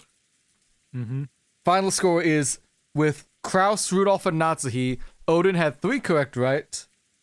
With Velvet, Kraus, Rudolph, and Natsuhi as well. You got 3 right. I had Kraus, Rudolph, Natsuhi, Kyrie, Nanjo, and Ava, so I got 5 out of 6. Once again, I see the fucking future of this game. I wonder if in the next episode it's gonna be like all of the servants. No, probably not entirely. I still think it's gonna be most of the siblings, and it's gonna devolve back to there's one sibling at the end, one of the adult siblings at the end who survives to the end with Battler and Maria. Alright. Because, yeah. There could be... I want Hideyoshi to survive until the end one of these times. I do it's too, not gonna happen. But it's gonna be tragic when, like, Ava's the only person surviving next time. Yeah. She's gonna lose her mind. That's when she gets to have the gun that time, so she'll have a blast. Or that's when she finally breaks and starts declaring herself a witch and fucking everyone over. We've seen Rudolph hold the gun, in the opening. We've so seen he's definitely going to survive. We've seen pretty much every one of the siblings hold the guns, so someone's going to get it at some point. George Aniki. It sounds pretty important, but if it was so important, why did the witch give it to Maria? I don't have a clue. Don't worry, you've only missed an hour of gameplay. Yeah, don't worry. To get it, you've only actually missed an hour of the actual story because I spent the first hour fucking rambling like a psychotic madman of my TED Talk on various shit I noticed in the episode 1 replaying it. Yeah. Like, I went for a full hour before we even started the game. We had an entire ad break. But Lord knows I can... It's not even a recap, it's just other small details of, like, fun stuff, like, Umineko says gender, am I right? Shannon is 16 and that is problematic. Kyrie is horny on main all the time because she always seems to bop in whenever someone's talking about sex or having kids. Ava is the most hater of all. Beatrice is a Nazi. Ryukishi saw actual child abuse as a social worker. And we don't have to kill everyone. Communist. Battler's a communist, and the real magic was the capitalism we unraveled along the way. You know, fun stuff like that. Yeah. Umineko, capitalism is magic. Capitalism is magic and we need to destroy it. The refreshing morning atmosphere had been completely wiped out by the occasional sounds of thunder. It was only natural, since the time they'd woken up, they hadn't met anyone other than themselves. It felt like the mansion had become an empty husk, leaving only them behind. Hey, anyone there? Answer me! After Jessica called out into the hallway, an answer finally came back. It was from the entrance hall. I hear you. Has something happened? It's Dr. Nanjo. Great. It looks like everyone hasn't disappeared from this island but us. Dr. Nanjo, good morning. Sorry, but do you know where our parents went? Dear me. I've only just come here after waking up, you see. I have no idea, I'm afraid. It was only natural. Nanjo was a guest, just like the rest of them. He had just now come to pass the time in the parlor until breakfast. Dr. Nanjo, Mama took it. Mama took my letter. Give it back. Give it back. Maria buried her face in Nanjo's well-built stomach, sobbing and crying. Nanjo could do nothing but be bewildered at what was going on so early in the morning.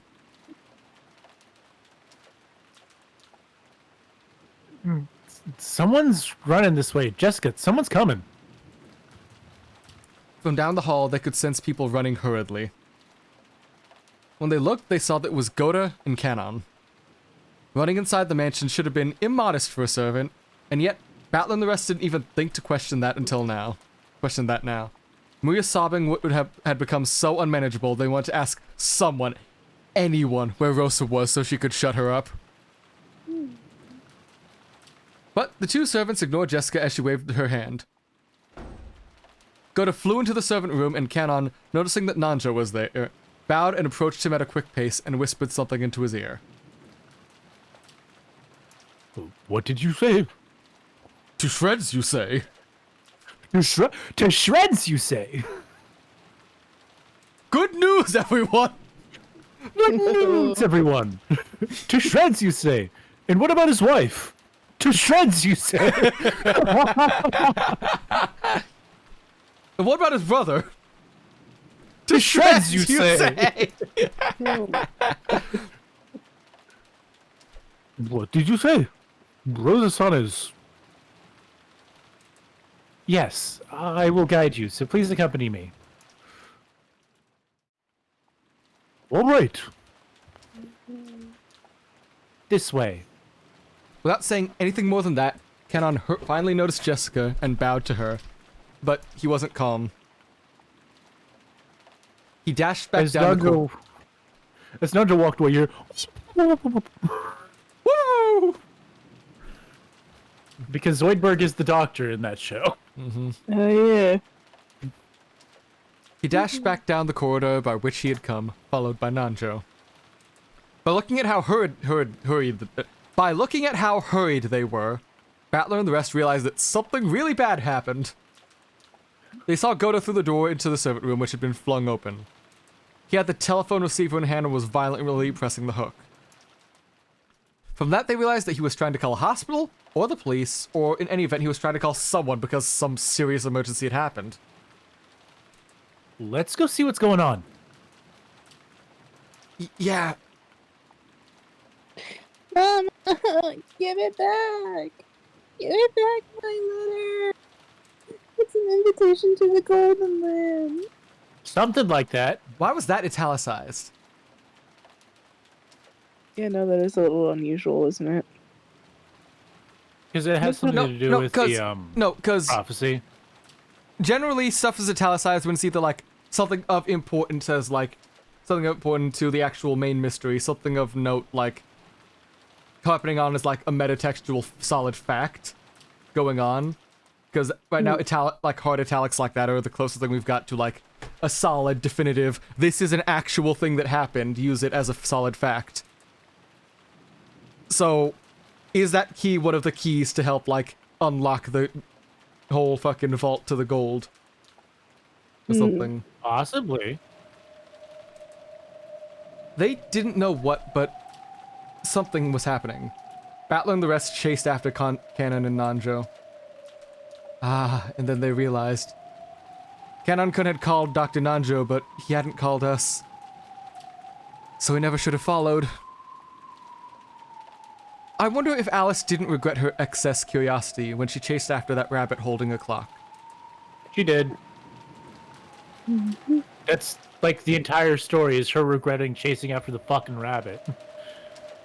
I don't know if you saw the end of that movie, but it's kind of fucked up. Which one? The original Disney one. Okay. Which I have watched several times. Because that shit came out in like the 40s. Well, 60s, but still. You didn't see Disney stuff in the 40s. He was making war propaganda. He made Steamboat Willie in the 30s. But in the 40s, especially during World War II, he was like, it was like World War I, World War II, he was doing a lot of war propaganda for the military. Like, you know, fuck the Nazis, like Donald Duck working in a, like, Nazi-like weapons munitions factory and shit. Yeah, fuck the Nazis, he said, as someone who agreed with what the Nazis were doing. Yes, because it was going against America, because if there's one thing Disney had, like, a fetish for, it was Americana. Yeah, he was still an anti-Semite. Yeah, absolutely. Anyways. No, you mustn't come in. You mustn't look. Just catch on. No. Muffled again. This is arguably more gruesome than last time. Absolutely. Yeah, no, the last time it was just their face and Bastion, pretty much. That's it. Now you get to see them this time vivisected. they have been torn asunder from chest to stomach. There's some like bullshit things. No, you mustn't come in. You mustn't look.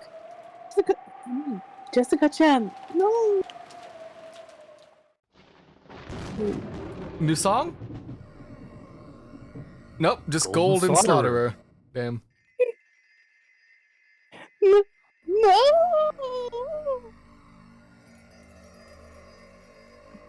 Mom! Dad! What happens?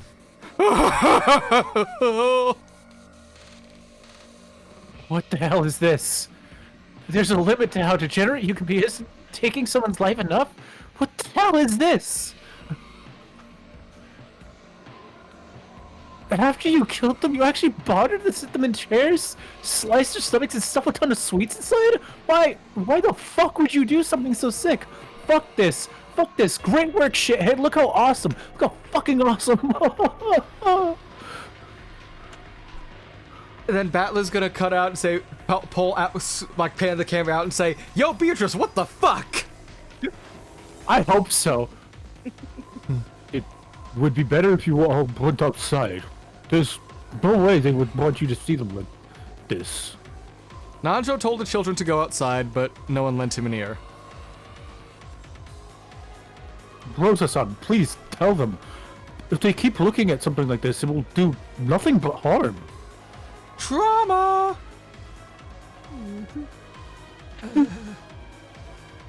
Rosa regretted her own carelessness. She should have been able to anticipate that the children would come here eventually. She should have quite quickly locked it instead of just standing around. So now the children had come. They had seen it. Surely, in this very moment, they're having a sight burned into their eyes, which was far more grotesque than the gross-out food that Rosa had seen in her youth. While she hugged Maria, who seemed to have forgotten her emotions as she stared dumbfounded at the horrible scene, Rosa shed copious amounts of tears for them and their parents. The four groaning and crying voices, their sadness, continued to echo in a place that should have known God's love. Oh yeah, here's the camera out! Yeah. You piece of shit. Again? Another one of these murders? And yet again, you made it all elaborate, killing them like it's a perfect joke? I was hoping I'd hear words of gratitude rather than grief from you. Gratitude? Did you say gratitude, you old bitch? Damn it, if there's something wrong, is there something wrong with your ears? I'll cut them both off so you can hear better. This BGM is a song called Golden Slaughterer. Yeah. One of the fucking hardest tracks in the game. Why should I have to say, oh, thank you very much, Beatrice-sama, about this supremely fucked up way of killing? I'll beat you to death. In the last game, you were grieving that you couldn't see your parents' faces when they died, I believe. So I left them, didn't touch them.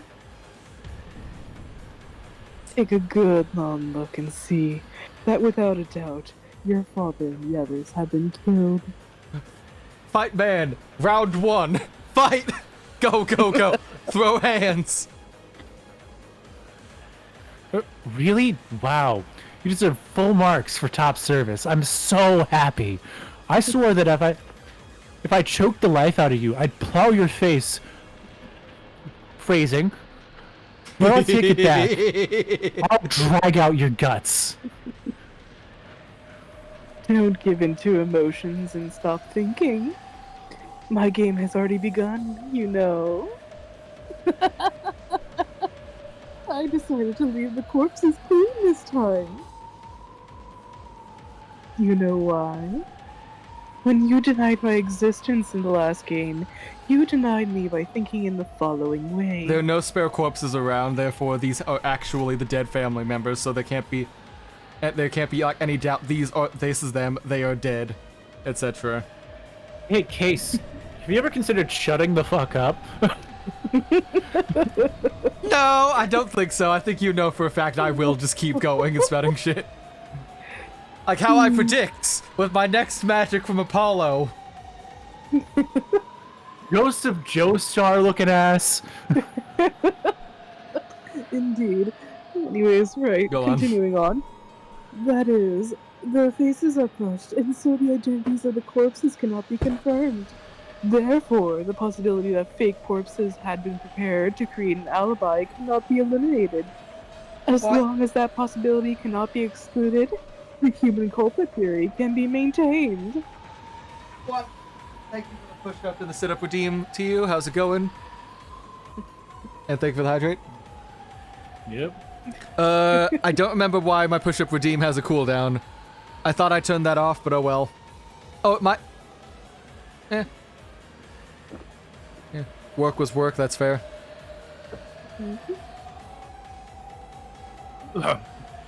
What did you say?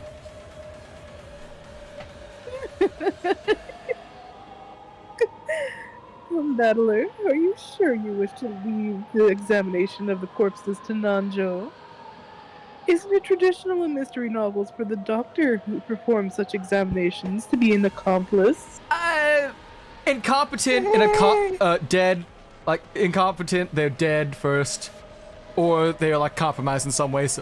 So kinda, yeah. Nanjo's also a general practitioner. So incompetent. Yeah. Or at least underqualified. Glad to hear you got your He said bonus as though, much to you. last time. Congrats. You deserve it, man. Yep. Right. Then don't leave the examination to Nanjo. Do it yourself. Make completely sure that without a doubt the 6 corpses are the people claimed. That they aren't pretending to be dead. That they really, really are dead. Shove a hand up like Krause's gullet and puppet him like a fucking Muppet. Show the fact. Work him like a Jim Henson crew member. Show the fact that like that's actually a dead body. Am I a man? Or am I a Muppet of a man? To make sure that your father and mother really have been killed by having their stomachs cut open and their entrails pulled out. I suggest you stick your hand inside their stomachs and feel around. That was a inside. joke! Joseph, That was a fucking joke! Star looking ass. Why is it like this?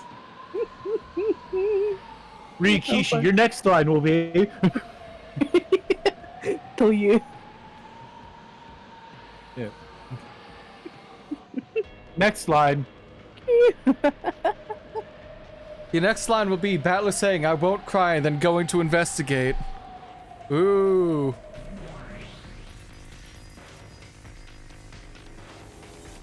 I want. God damn it, Case. I'm leaving. I'm done. Thanks. Have fun continuing the stream without me.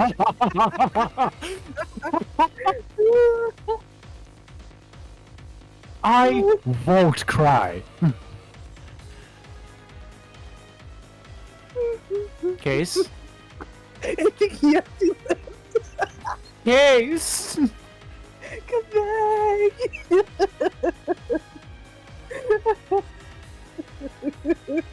Case, come on, man. We can't even end stream without you being here. Seriously, we're just Fine. yourself. Fine.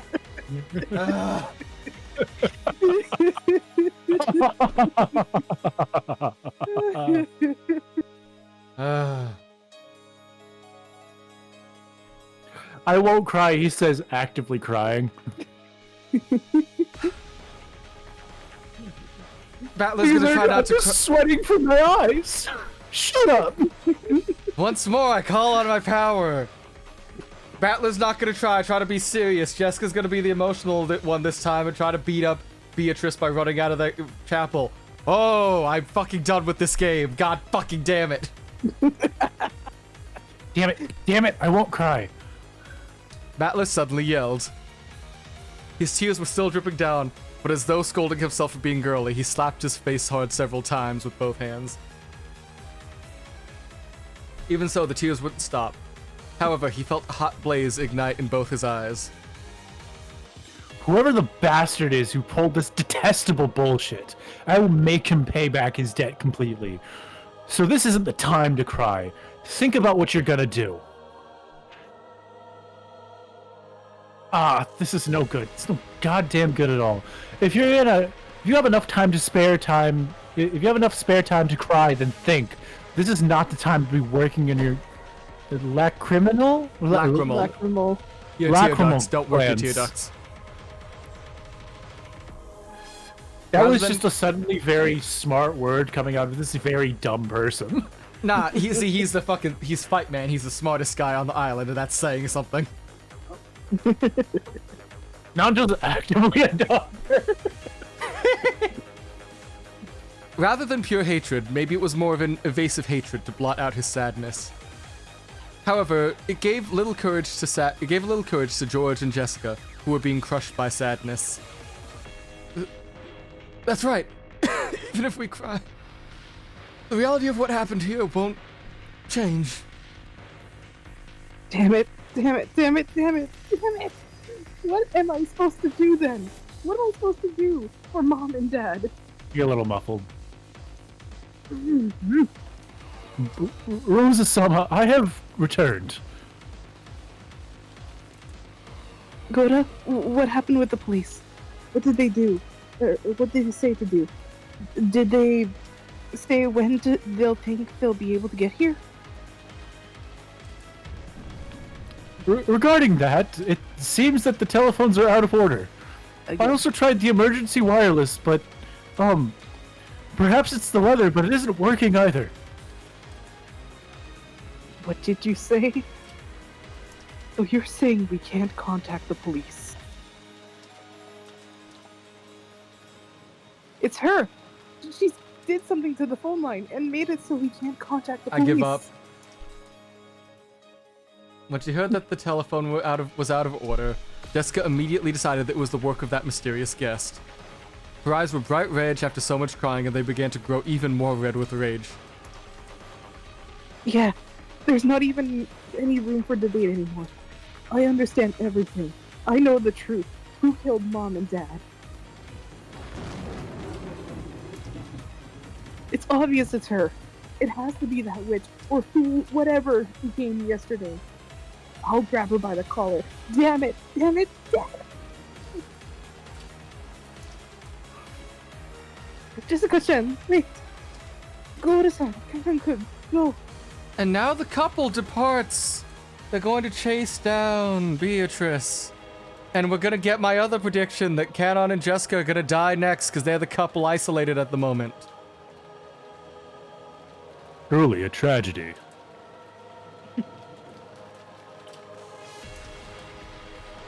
I can't wait for Goda to be the one that gets stabbed in the stomach and making it very poetic. Anyways, yes. Milady, wait. Milady. Milady. Covering her unfocused sadness with anger, Jessica ran outside, torn apart by emotion. Thinking about it hastily, maybe the mysterious guest Beatrice, who had arrived yesterday, was suspicious. However, at the current time, there was absolutely no proof that she was the culprit. At this moment, she was nothing more than a simple guest, and only one of many. So Rosa had to make an adult decision and stop Jessica in her hasty rampage. Goda and Canon realized that immediately and chased after her. Could Beatrice, the guest no one invited, be the culprit? I understand how Jessica feels. I also want to make myself think that it doesn't matter who. I want to make someone the culprit and bash them right in the face. But before that, I have to understand things clearly. Who is this Beatrice? I haven't even seen her face. Oh boy, spooky Maria! If you're looking for her face, it decorates the big portrait in the mansion. You still don't remember after looking at it for so long? Come on, Maria. What's so funny in a situation like this? Beatrice is a witch, and the ritual to open the door to the Golden Land has finally begun. These 6 people are sacrifices. Listen, Rosa, before you start, it's not okay to beat your child, but I understand in this situation, smacking your child. in this very specific set of circumstances. So what you're saying is you can beat your child? I'm saying that sometimes emotions take control and you hit people. So, like Rosa having anger issues. Not. Anger issues and repressed trauma about being the youngest and not taken seriously enough as a child. Therefore being taken... I'm saying in this very specific situation where you have all of your siblings dead and you're a child or someone is making light of the situation, it makes you want to punch them. Alright. It's not okay, and you shouldn't do it. You should never act on those feelings, but I understand where that comes from. Anyway. Right. Anyways, continuing on. Now the witches' banquet shall begin. Tonight is Halloween. The witches gather now in celebration. It most certainly is not Halloween. Oh, there's a smack. There it is. Maria, how many times have I told you to stop laughing in that creepy voice? Ow! The crisp sound of Rosa slapping Maria across the cheek echoed through the high-ceilinged chapel.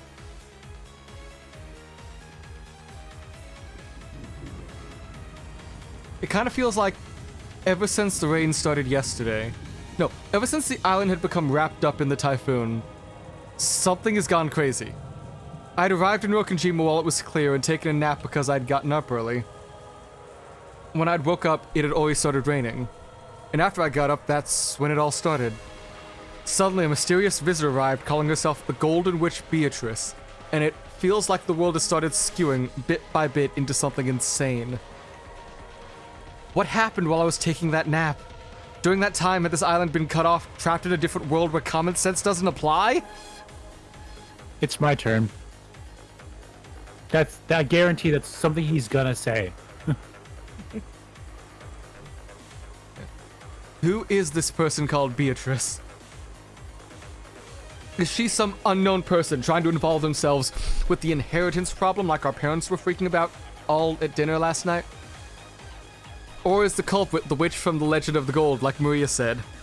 Even if Cheska hadn't let her short temper get the better of her in this situation, the visitor is probably still the most suspicious. But we can't jump to conclusions like that. That's no good. No good. No goddamn good at all. I smacked my face with both hands, cooling off my brain before it overheated. Even though it might have been a waste of effort.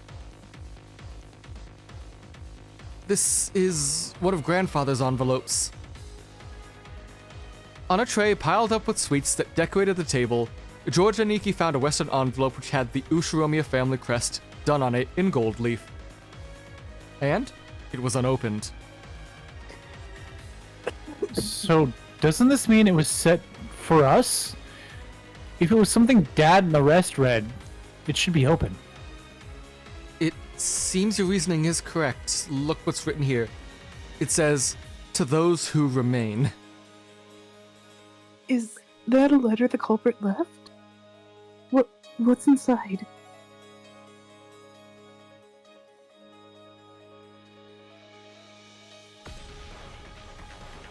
Nobu. Aniki, let's open it. Okay, I see what you mean. Maria does give off Oberon vibes hard. Like this little shit does give off hard like Fairy King Oberon vibe. Yeah. Alright, what does this say? Corpse found inside the chapel. The direct cause of death is unknown, but it seems his stomach was cut open and his intestines were pulled out after his death. Additionally, sweets and candies were packed into his stomach. Welcome, Maria. Happy Halloween. See, didn't I tell you? Bellies are full of candy. Everyone has a belly that is filled with sweet dreams. A belly could never be full of disgusting things. That's why we want to be simple and sweet, like candy. So, this dreamland is for you. Happy Halloween. Well, last time it wasn't like a full paragraph of shit afterwards. Yeah, no, this Like- is a straight message. Like, this is a fucking text from Beatrice to Maria. Yep. Okay. Damn. Last time it was definitely like Maria leaving those little Oh man, notes. they did Hideyoshi bad. Oh wow. Well, yeah. he was bigger. Cause like Kyrie got it simple right there. Like Kraus got half of it, but like Hideyoshi got all of him just gone. I already said the line. Oh, okay. After nodding diligently, George and Nikki opened it. A folded letter came out. I'll read it. Welcome to Rokkenjima, ladies and gentlemen of the Ushiromiya family. I am Beatrice, the alchemist for this family under the employ of Kinzo-sama. It's the same letter as last time. Yeah. That letter really was a joke. This Beatrice, who called herself the family alchemist, had announced that she was collecting the gold she had lent Grandfather, along with the interest. And that interest was everything that Grandfather had created. Since this tragedy right before our eyes as this paragraph was read aloud, it clearly wasn't referring to just the wealth Grandfather had built up. It was literal. Everything that Grandfather had given birth to. In other words, all of grandfather's descendants were included in the interest. That shit insanity. What a screwed up contract. She lives in the... So lives are the interest for gold, are they? That's like a deal with the devil. If that's how you pretend to be a witch, real goddamn funny. Special clause. However, if someone is able to discover the hidden gold of this contract, Beatrice must abandon those rights for all time. Kinzo-sama has already publicly displayed the location of the hidden gold within the epitaph under my portrait. So it's something like this. If the motives for these murders was a collection of interests, the condition for stopping them is to find the hidden gold she gave to grandfather. Is what it's saying. It also says the secret to this hidden gold is in the epitaph in the portrait. Wait, so this letter was not read at dinner. This was the letter that was read at dinner initially, in the first episode. Yeah, well, it's still a same letter, but like a letter that carried over last time. So that's why they didn't show us the full text. Okay. But it is a similar letter. This is a letter yes. of challenge from the witch? Break the ciphertext describing the location of the hidden gold if you can. And it's saying if we can't, the collection of the interest will continue as planned? Malix. Sadly, no, we were shown definitively that the gold does actually exist. There's actually like 20 actual tons of gold hidden on this island somewhere. So it's not just lead, it's actual straight up like 99.99% purity gold. I'll beat you to death, no problem. Battlerkun, look here. The table had been full of sweets. So even though they had been right in the open, we had assumed that they were just sweets. I mean, come on, you find this stuff a lot, right? You know, boxes of chocolates shaped like gold ingots. Oh, god damn it, is that indirect prophecy of the gold is real? We've seen evidence of it, and then it immediately pops up with the gold. Does that count? These are not boxes of candy. I don't know if I'm supposed to be upset or not about this bit here. They're the real thing. These are real fucking gold bars. It's inscribed with the crest of the one-winged eagle. I've heard Mother talking about this before. This is a gold bar from the legend of Grandfather's Gold. Apparently me just speaking, like, invokes stuff into reality. Apparently I am, like, the metatextual force surpassing Beatrice in this narrative. Not case understanding narrative structure.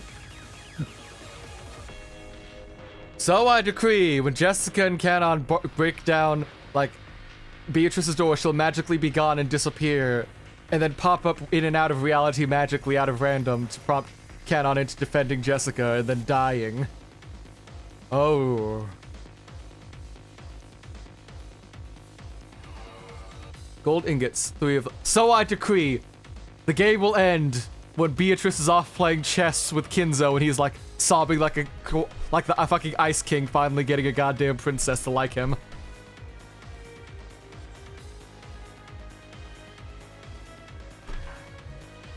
So I decree, fucking Burn Castle's gonna walk in, see us, and call us a bitch. Because fucking, whatever. Gold ingots, 3 of them, weighing a full 10 kilograms each, were piled up in the very center of the table. It was where the cake would be placed if it was a birthday party. In other words, this was, without a doubt, the birthday cake of the party known as the family conference. If these are really 4-9 purity ingots, they're worth about 60 million yen. You stupid bitch. That's way too cheap. 6 of our parents have been killed, and the gold you throw our way is a measly 60 million yen?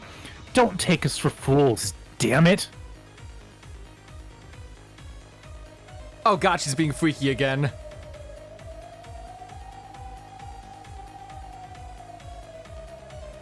Velvet? Oh, she's muted. Oh, she's muted. Okay. Then while she's gone, I shall make other dumb prophecies that can't come true. So I do. Oh, fuck, my headphones. One sec. So I decree with my magic Apollo prophecy, Ava will solve the epitaph. Kinzo isn't Japanese, he's fucking Taiwanese. So I decree, fucking Battler's gonna join and get a cool cape and become an evil, like, wizard who fucks, like, Beatrice because he's following the same path as Kinzo. So I decree those stakes that she throws around are gonna be anime girls. So I decree, I don't fucking know, we're gonna get a demon butler who probably looks like a fucking vampire.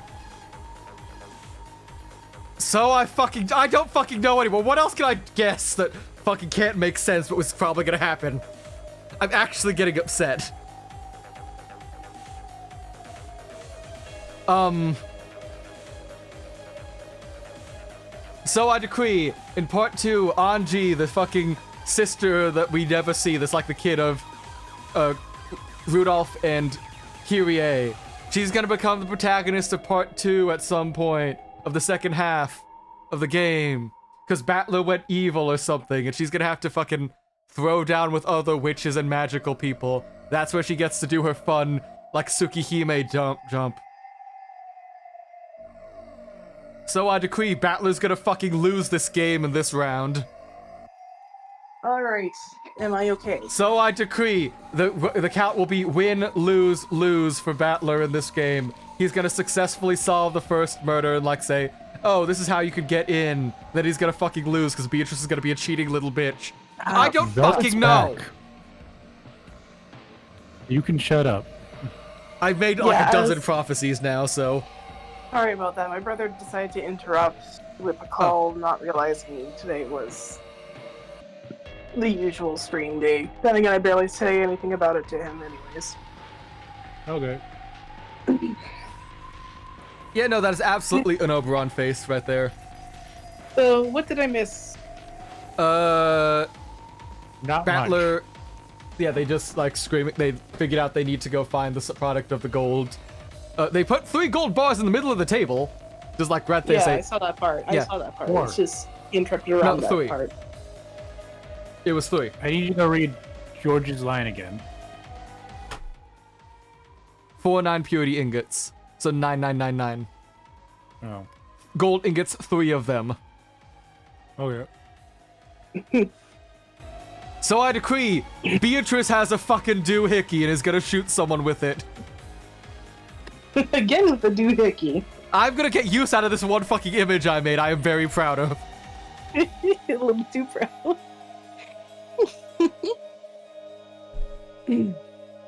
Anyway. So it has begun, Beatrice. It's not like anyone can solve this riddle anyway. So Beato, you will definitely win. Hurry up and open the door to the Golden Land and take me away.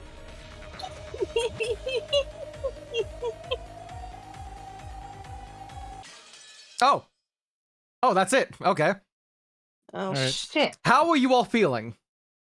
Because this is like 2.5 hours in, and we've got a bit more to go. I feel like my dad just texted me saying, I can hear you out here. Like outside the house, or? Like outside of my room. Oh. Oh. Is that a warning to stop and we should cut it here and then do this bit That's a tomorrow, or? That's a warning that I'm getting too loud, which means Okay. I can't give as passionate a performance as I could. Hold up. I like the smell of Sharpie nail polish and nail polish remover. TKJ, I don't think that's good for you. It's not. Like, that's demonstrably not healthy for you. There are better, cheaper ways to get high that don't immediately kill your brain cells. Actually, that's literally the cheapest way to get high. Oh, is it? The next cheapest way is whippets. What? So you take it. I can't explain this on Twitch without you getting in a lot of trouble. Just go look up whippets. It's spelled like the way you whip- think. Okay. Okay. Like whipped cream. Okay. Oh, I think I might know what you describing, but anyway. Do you guys want to keep continuing then, or? I think we're close enough to 3 hours. We could talk a little bit about it. Yeah. I can chat for a little bit, yeah. Alright. Discussion, Yeah, I don't... Yeah, okay. I don't know what's fucking coming up next, but... Yeah, that's... interesting game, I'm saying. I want this game to start surprising me again with new shit, because if I remember right, this is supposed to be the hard one. Yeah. Yeah. It said the mysteries here are first rate. So while I might not be able to give, like, the how done it, who done it, and why done it, I can at least call everything else in the fucking story. Yeah, the difficulty level is first rate. Alex, you don't need to, like, just squeeze it enough. You just hold the can upright. Actually, since we're not going to continue the main story for the moment, we didn't actually check out what's going on in the Omake last episode. Yeah, because, like, I know this is, like, changing shit up to be a gag, so... Yep. Yeah! Jessica's piercing scream ring out, but that's just because Jessica's scream was loudest. Names things spit out Battler and George's mouths. If like Nazi spittle. George, take everyone and return to the mansion. Quickly, right now. When Nazi spread her arms, I had thought she was trying to prevent us from advancing further. However, right now, that wasn't why Ava was spreading her arms.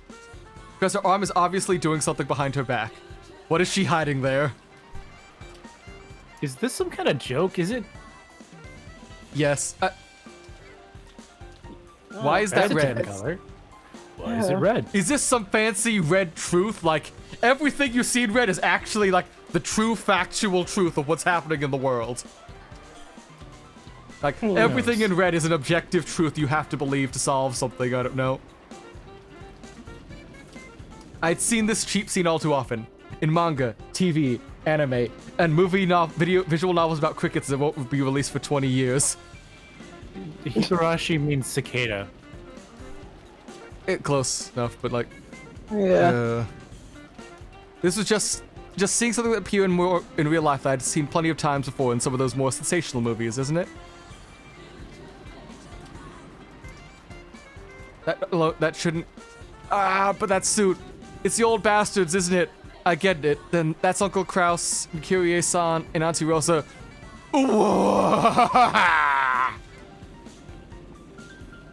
Dad! I'm fucking sorry, wait. You need an ID to buy whipped cream. Some places, yes. Because kids were doing whippets. Fucking... As I said, it is one of the cheapest ways to get high really fast because you're just depriving your brain of oxygen. You're basically inhaling like straight nitrous. Oh, well, fuck. I was clicking over to try to, like, do something on the mod view and I accidentally banned a guy who was just looking. I'm sorry, Drapstat, that was an accident. Come back. That was an accident. Ah, fuck. I'm just gonna close the mod view. That was an accident, I promise. No.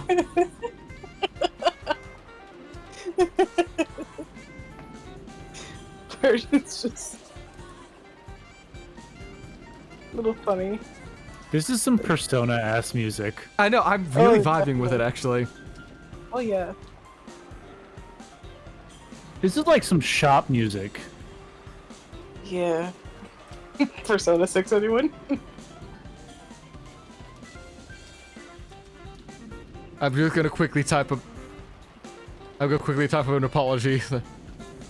Whoops. Sorry. Yeah, fucking... I don't even know if they were actively watching or if they were lurking, but the point stands. Yeah. But the fact that it's a legit...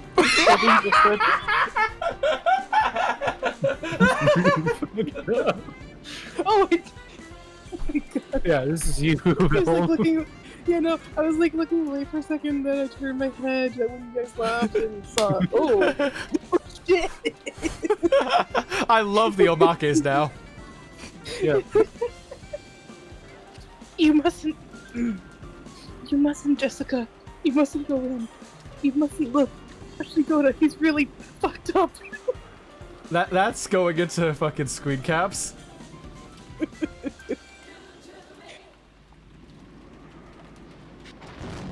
Dad.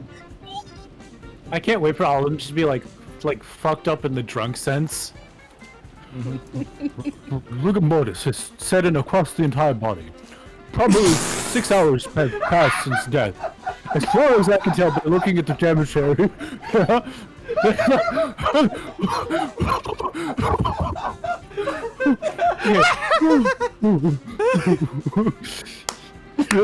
I love this game again. This is fantastic. Perfect game, 10 out of 10. I don't need to know anymore. Miyukichi is a fantastic writer. Murdered by half-naked demon girls. What is my favorite type of donut? Funnily enough, I like the just like plain flour donuts, like where it's just like no sugar or anything. I don't know why they taste. It's that, then powdered, then glazed. Then I get to the more exotic ones. Apple fritter. I mean, personally, I kind of like it with. No. No, I must watch what I say, but I'm a final brand and girls are outside of my area of expertise. That's also going in screen caps now. But right, my favorite kind of donuts. Okay, but TK, everyone likes the maple donut.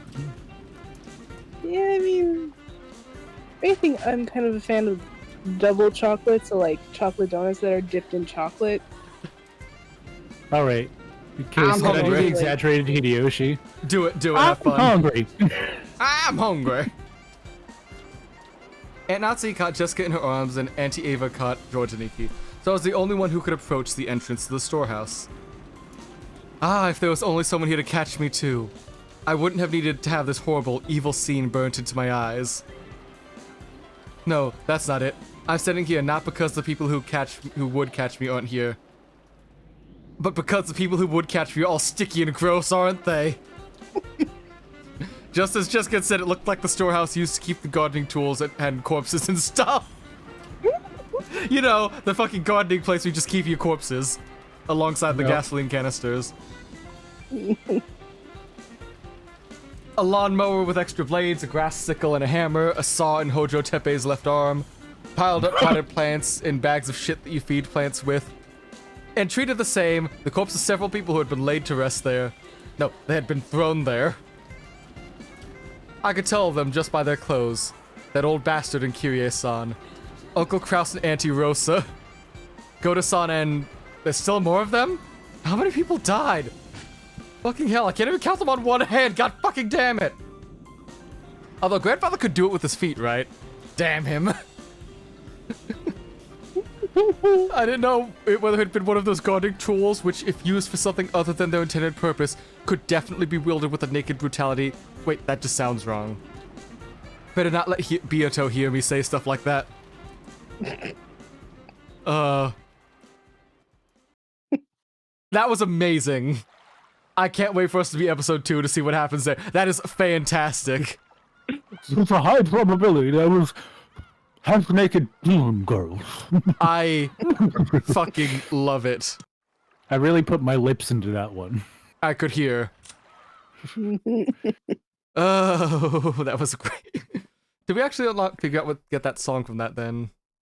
No fair, you guys so. listed like 3 kinds of donuts. I only got to list 1.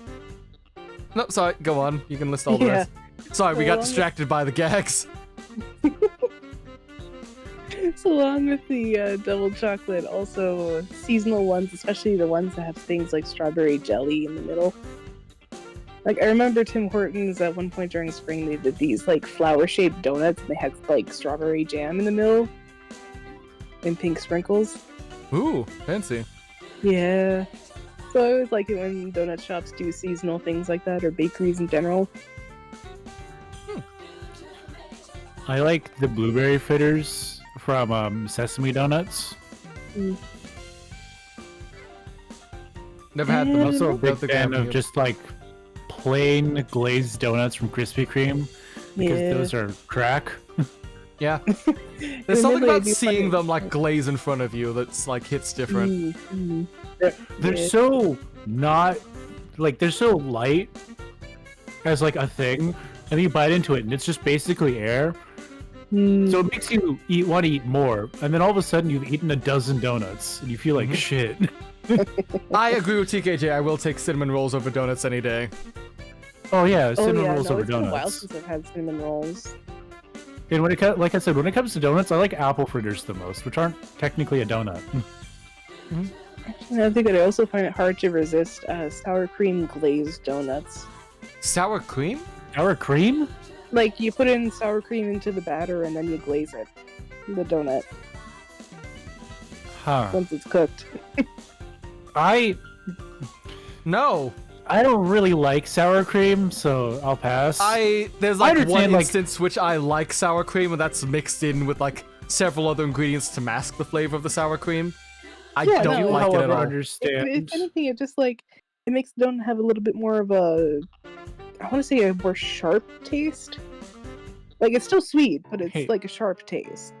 TK, what the fuck is union bread? It's the bread they hand out when you're like picketing a company. It's communist bread. Yeah. Oh, onion bread. Ah. Yeah, if anything, Dora Summer is more fitting for the current topic. I don't like sour cream even a little bit. I mean, I understand its use in baked goods, and I understand that it makes them taste like it makes them have a more complex taste. But you can do the same thing with mayonnaise. Okay, but I also hate mayonnaise. Yeah, I hate mayonnaise too. But when you add it to like baked goods, it just keeps them moist. I hate sour cream and I hate mayo, but for some reason my favorite dip is a mixture of those two and like a fuck ton of seasoning, and it's like actual crack for me. And otherwise I will never like touch or eat anything with like mayo or sour cream in it otherwise. I hate mayo by itself. If it's like an aioli, then yeah, I'll eat it because it's just the base. Yeah. It's the oil for aioli where you add garlic afterwards. As I am actively American and have only ever had access to like Hellmann's or Best Foods, no, that shit sucks. Yeah. American mayonnaise is like the worst because it's like, I mean, it's been commodified, so it has to be mass produced, and it's just garbage. You can make mayo at home. You can make mayo at home, but you need egg whites, some type of oil, and then like lemon juice. It's very simple. But probably salt. Any other like dumb topics we can go off on for a bit, or should I find someone to raid? Because we're about at the 3-hour mark then. So QP mayo being Japanese mayo? Pretty good. The difference between those two being Japanese mayo is not full of the preservatives, and it's not white. It has a very distinct yellow color to it. It also tastes better. It has a tang to it rather than just tasting like garbage and smelling like garbage. I don't know if you've ever like caught a whiff of mayo. It doesn't smell good. It doesn't even smell like eggs. It just smells bad. Yeah.